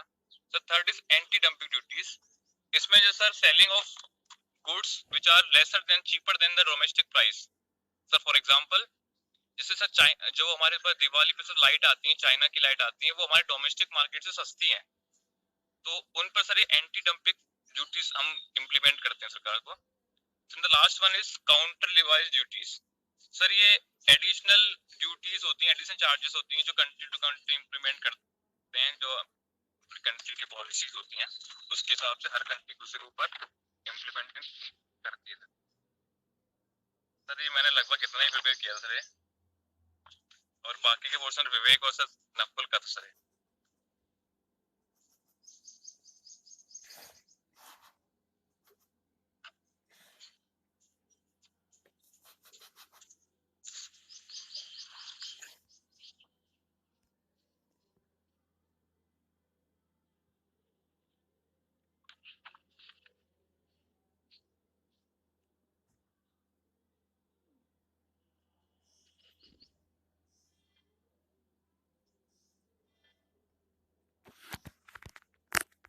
सर माइक ऑन कर लीजिए प्लीज. सर माइक ऑन कर लीजिए. आपने जितना भी बोला आप लोग अपना माइक बंद कर लीजिए, अदरवाइज हाँ कंसाइज था और टॉपिक से आप इधर उधर नहीं गए. वे ऑफ प्रेजेंटेशन मुझे लगा कि बिल्कुल ठीक है, कैजुअल वे में आपने उसका आंसर दिया. इंटरव्यू में भी आपको बाकी सबसे भी मैं कहना चाहूंगा इसी कैजुअल वे में आप आंसर कीजिए. लगे नहीं कहीं कॉन्फिडेंस आप में पूरा था. चूंकि टॉपिक पूरा नहीं हुआ तो मैं इसमें कोई टिप्पणी इसलिए नहीं कर सकता कि कंटेंट ही पूरा अवेलेबल नहीं. जी सर. रही बात प्रेजेंटेशन पॉइंट ऑफ व्यू से, मुझे नहीं लगता कि जो सेलेक्ट होते हैं उनके प्रेजेंटेशन और आपके प्रेजेंटेशन में कॉन्फिडेंस में कोई कमी है. कॉन्फिडेंस में मुझे कोई कमी नहीं दिखी कहीं भी. बस कंटेंट थोड़ा सा और एग्जांपल्स से आप बताइए. जैसे आपने चीनी प्रोडक्ट्स का बताया, चाइनीज प्रोडक्ट्स का, ऐसे ही हर एक चीज में आप एग्जांपल से और उसे समझाइए और आसान से आसान एग्जांपल से बताइए. बस इतना मुझे लगा. वर्मा जी आप बताएं. नहीं, पाठक जी ने काफी इसको कंसाइज रखा. बहरहाल कंटेंट की कुछ कमी थी लेकिन कॉन्फिडेंट था बंदा और काफी कैजुअल वे में समझाया, नो डाउट. बस हल्का सा ये है कि आप इसमें थोड़ा सा ऐड करके और इसको थोड़ा सा प्रिसाइज एंड कंसाइज करें. बाकी कैंडिडेट्स भी ऐसे ही करें और बिल्कुल स्ट्रिक्ट टू द टॉपिक रहे. बस यही. बस इसमें प्रिसीजन बढ़ाने के लिए आपको इसमें एग्जाम्पल्स को और बढ़ाना है। इंजीनियरिंग का कंसेप्ट होता है ना, प्रिसीजन इंजीनियरिंग। यूरोप के वो देश जहां मैन्युफैक्चरिंग नहीं बढ़ सकती थी, वहां प्रिसीजन इंजीनियरिंग बढ़ी है। जैसे मैं आपको एक छोटा सा एग्जांपल देता हूं कि स्विस घड़ियां कही जाती हैं कि बहुत अच्छी होती है। स्विट्जरलैंड बेसिकली ऐसी जगह है जहां पर की बड़ी इंडस्ट्री नहीं लग सकती है, क्योंकि माउंटेनियस नेचर का है। तो वहां कॉटेज इंडस्ट्री के रूप में प्रिसीजन इंजीनियरिंग बढ़ी है। घड़ी साज का बड़ा, वैसा आपने देखा होगा, वो आंख पर भी लगा के काम करता है, बड़ा प्रिसीजन का काम होता है। ये जो ग्रिप है, ये प्रिसीजन ग्रिप कही जाती है, कलम पकड़ने वाली, और ये पावर ग्रिप होती है। प्रिसीजन इंजीनियरिंग वहां बढ़ी है। तो सिमिलरली आपके आंसर में प्रिसीजन थोड़ा बढ़ना है। तो मुझे लग रहा है कि ये उतने नंबर ला सकता है जितने यूपीएससी क्वालिफाई करने के लिए जरूरी है। ये बताएं इसमें पूरा सवाल क्या था ये? सर ये and effects of covid on exit policy.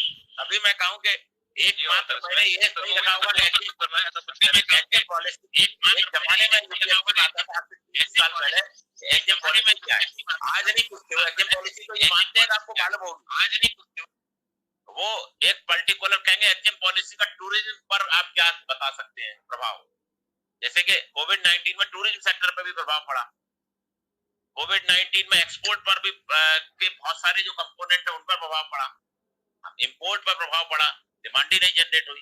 खैर वो चूंकि टॉपिक कंप्लीट नहीं हुआ तो हम लोग कुछ नहीं कह सकते। तो यूपीएससी इस आंसर को टिल्ट भी करेगी, यानी कि आपको उस कोर को, बेस लाइन को पकड़ना है जिसमें वो जो आंसर चाहता है। कोविड-19 से जरूर जोड़ेगी उसे, या करंट रिसेशन से जोड़ देगी, या किसी पर्टिकुलर इवेंट से जोड़ देगी। ठीक है, next. Thank you sir. Next मुझे लग रहा है सब हो गया।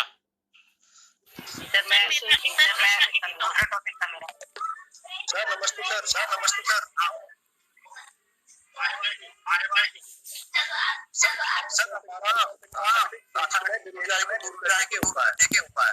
गौरव आप अपना बंद करो। सर इसके बारे में बोलूं सर? पहले आप बोलेंगे या पहले गौरव बोलेंगे? सर मैं ही बोलूंगा पहले। जी, आप कहाँ के रहने वाले हैं? सर मैं गबाना तहसील के चंडोस थाने के गांव उगीपुर में। ठीक है जी, बोले। सर जो हमारा टॉपिक है असंगठित क्षेत्र में बेरोजगारी को दूर करने के उपाय है, इसके बारे में अभी साथी मित्रों ने बहुत कुछ बताया ग्रुप में। तो इससे जो कुछ भी मैंने यहाँ पे नोट किया है मैं उसे आपके सामने बताना चाहूंगा सर। सर भारत में कुल कार्यबल का 90% असंगठित कामगार है इंडिया में। असंगठित कामगार में वे लोग आते हैं जो जैसे कि ठेका श्रमिक, नैमित्तिक कामगार, घरों में काम करने वाले श्रमिक, घर पर रहकर कार्य करने वाले, कृषि कामगार, बटाईदार, सीमांत कृषक, बंधुआ मजदूर, दस्तकार और हाथ से मैला उठाने वाले, और साथ ही सर महिला और बाल श्रमिक और वृद्ध मजदूर भी इसमें शामिल होते हैं। सर इनकी असंगठित क्षेत्र में जो मौजूद समस्याएं उनके बारे में बात करूं तो इसमें मौसमी और अनिश्चित रोजगार, अलग अलग कार्यस्थल, नियोक्ता कर्मचारी संबंध का अभाव, खराब कार्य स्थिति, अनिश्चित और लंबे कार्य घंटे और कम पारिश्रमिक जैसी समस्याएं आती हैं। थोड़ा आप धीमे बोलिए, मैं नोट कर रहा हूँ आपकी बातों। जी सर। सर उन्हें सर रिपीट करूं क्या? कार्यस्थल के बाद रिपीट करिए। जी सर, अलग अलग कार्यस्थल, नियोक्ता कर्मचारी संबंधों का अभाव, खराब कार्य स्थिति, अनिश्चित और लंबे कार्य घंटे और कम पारिश्रमिक जैसी समस्याएं आती हैं। सर उन्हें अपनी अलिखित स्थिति और संगठनात्मक सहायता का अभाव के कारण अत्यधिक सामाजिक असुरक्षा का सामना भी करना पड़ता है।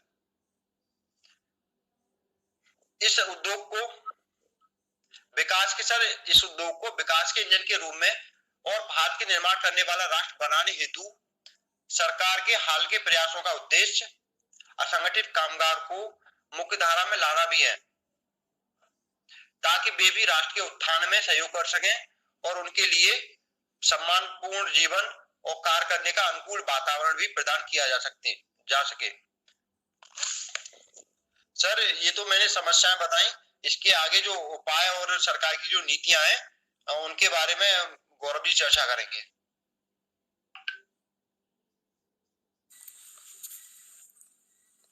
नमस्ते सर।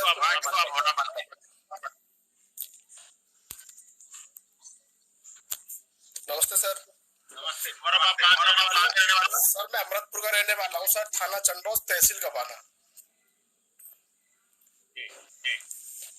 सर जहाँ तक हिमांशु ने बताया सर, उसके बाद में सर सरकार बेरोजगारी को दूर करने के उपाय बताऊंगा सर, जिसमें सर बेरोजगारी दूर करने के लिए सबसे पहले जनसंख्या पर नियंत्रण करना चाहिए।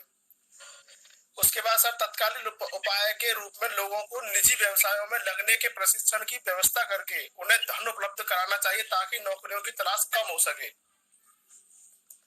गांव में बेरोजगारी की समस्या को दूर करने के लिए कुटीर उद्योग धंधों को बढ़ाना चाहिए, जैसे कुक्कुट पालन, मछली पालन, सुअर पालन आदि। सर पर्याप्त प्रशिक्षण सुविधाओं की व्यवस्था तथा समय पर कच्चा माल उपलब्ध कराया जाना चाहिए। सरकार को उचित मूल्य पर तैयार माल खरीदने की गारंटी देनी चाहिए। यह कार्य सहकारी संस्थाओं के द्वारा आसानी से कराया जा सकता है। बेरोजगारी दूर करने के दीर्घगामी उपाय के रूप में हमें अपनी शिक्षा व्यवस्था में परिवर्तन करना चाहिए। सर युवाओं को छोटे बड़े कार्यों में जागरूक करना, जिससे कि उन्हें आगे चलकर बेरोजगारी का सामना न करना पड़े। हमें तकनीशियनों और हाथ का काम करने वालों की आवश्यकता है, ना कि क्लर्कों की। हाई स्कूल तक सामान्य साक्षरता के बाद हमें व्यावसायिक शिक्षा का व्यापक प्रबंध करना चाहिए।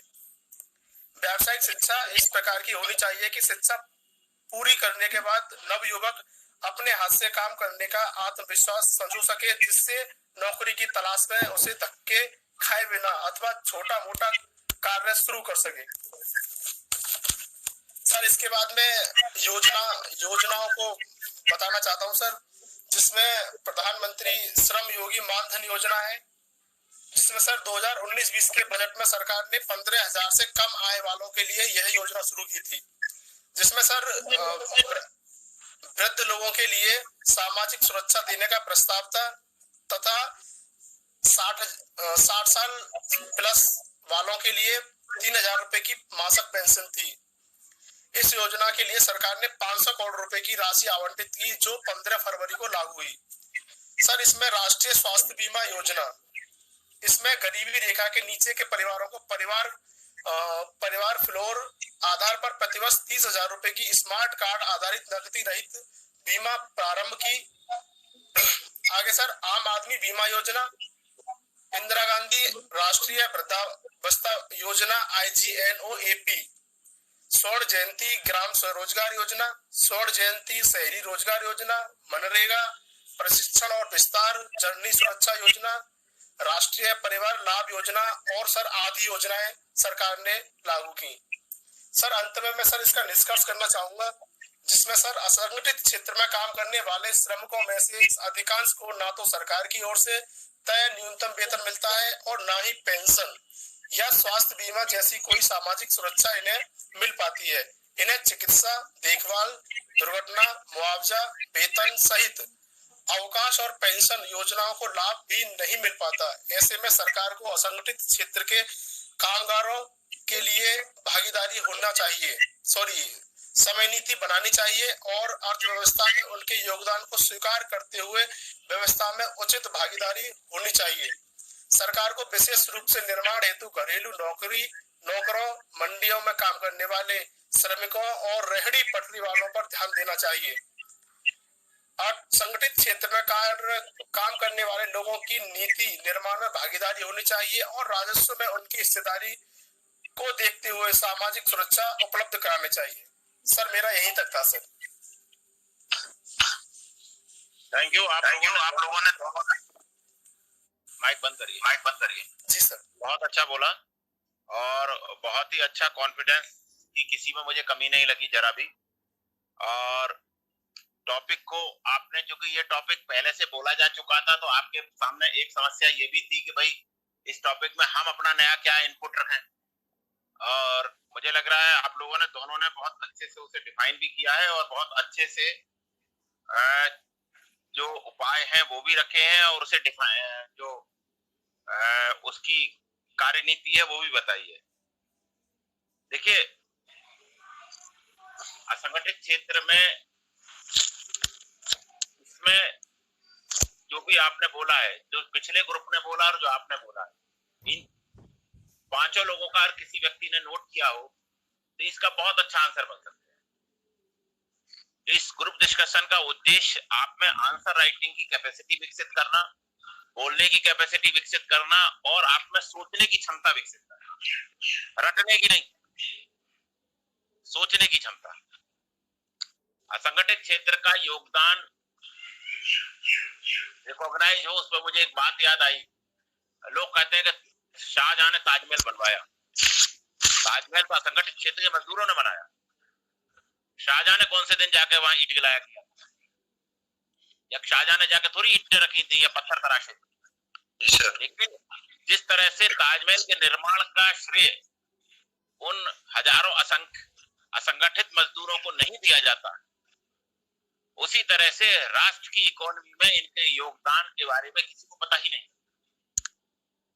जितने भी मेट्रो के प्रोजेक्ट चल रहे हैं, जितने भी बहुत सारे प्रोजेक्ट, कंस्ट्रक्शन के प्रोजेक्ट चल रहे हैं, उसमें असंगठित क्षेत्र की। लेकिन आपने कहा ना कि इसमें अब आप हर एक पर खुद सोचिए, काम की खराब परिस्थिति तो है ही, रिस्क की परिस्थिति है, पारिश्रमिक भी मार्केट पर पूरा निर्भर है। आप चौराहे से मजदूर लेने जाते हैं, कोई वहां यूनियन तो होती नहीं है जो एक टर्म फिक्स कर दे, और यूनियन ना होने का बहुत बड़ा कारण ये भी है कि वो स्थायी नहीं है। रिक्शा चालकों की भी यूनियन बन गई है लेकिन मजदूरों की यूनियन नहीं बन पाई।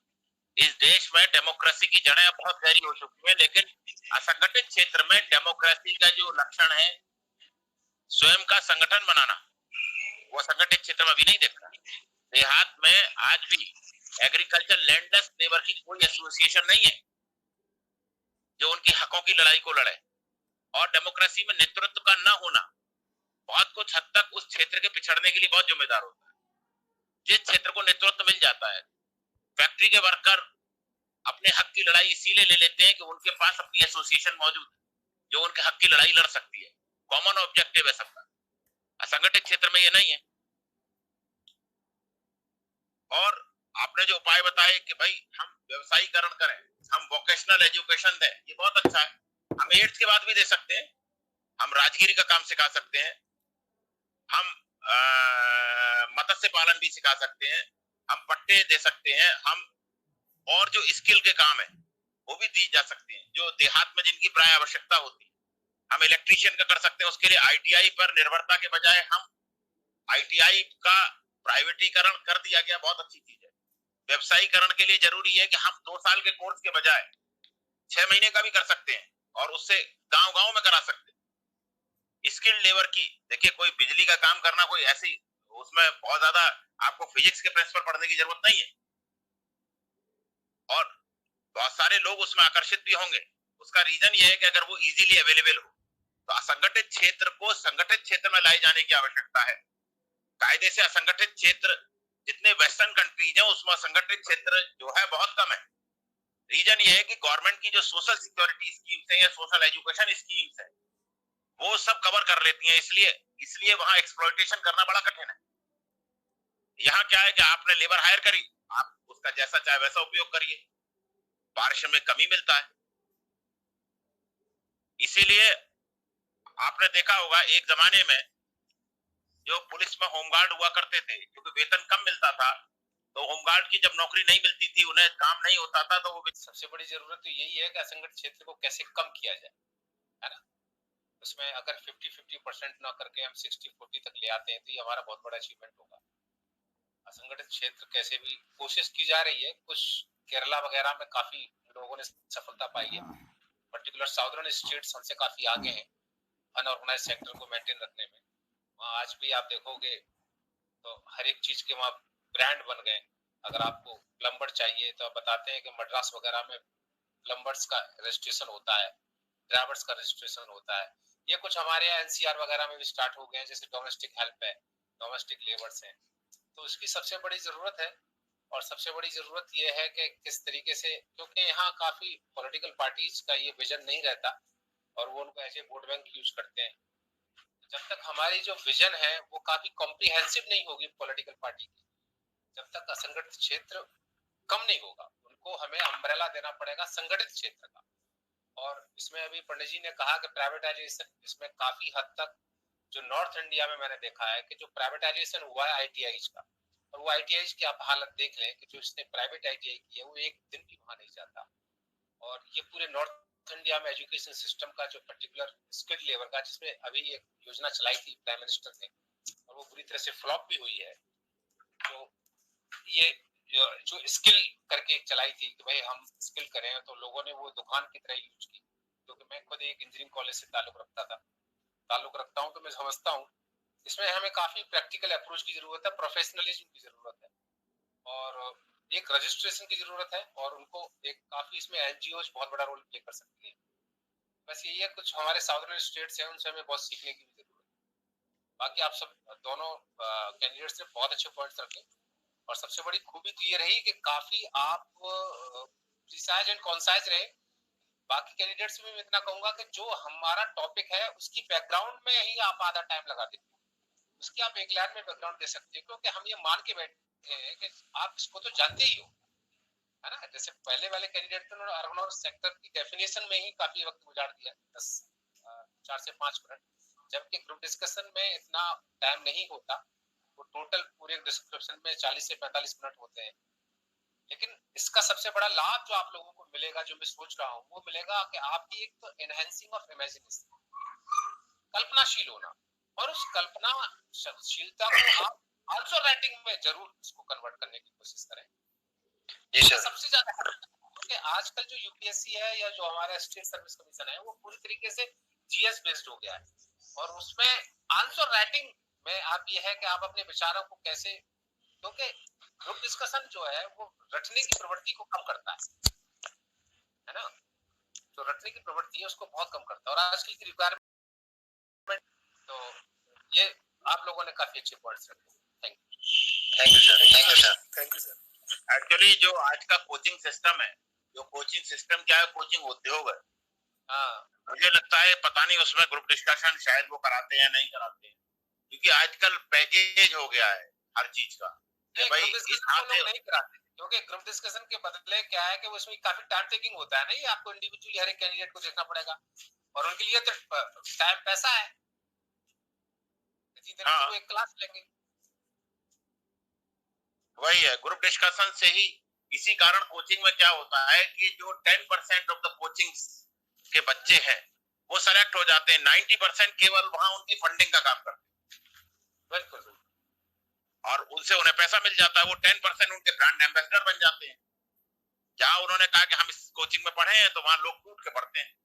मैंने इलाहाबाद में देखा एक कोचिंग में कि वहां से एक बार यूपीएससी में टॉप 10 रैंकर सेलेक्ट हुआ, और उसके बाद नेक्स्ट ईयर उस कोचिंग में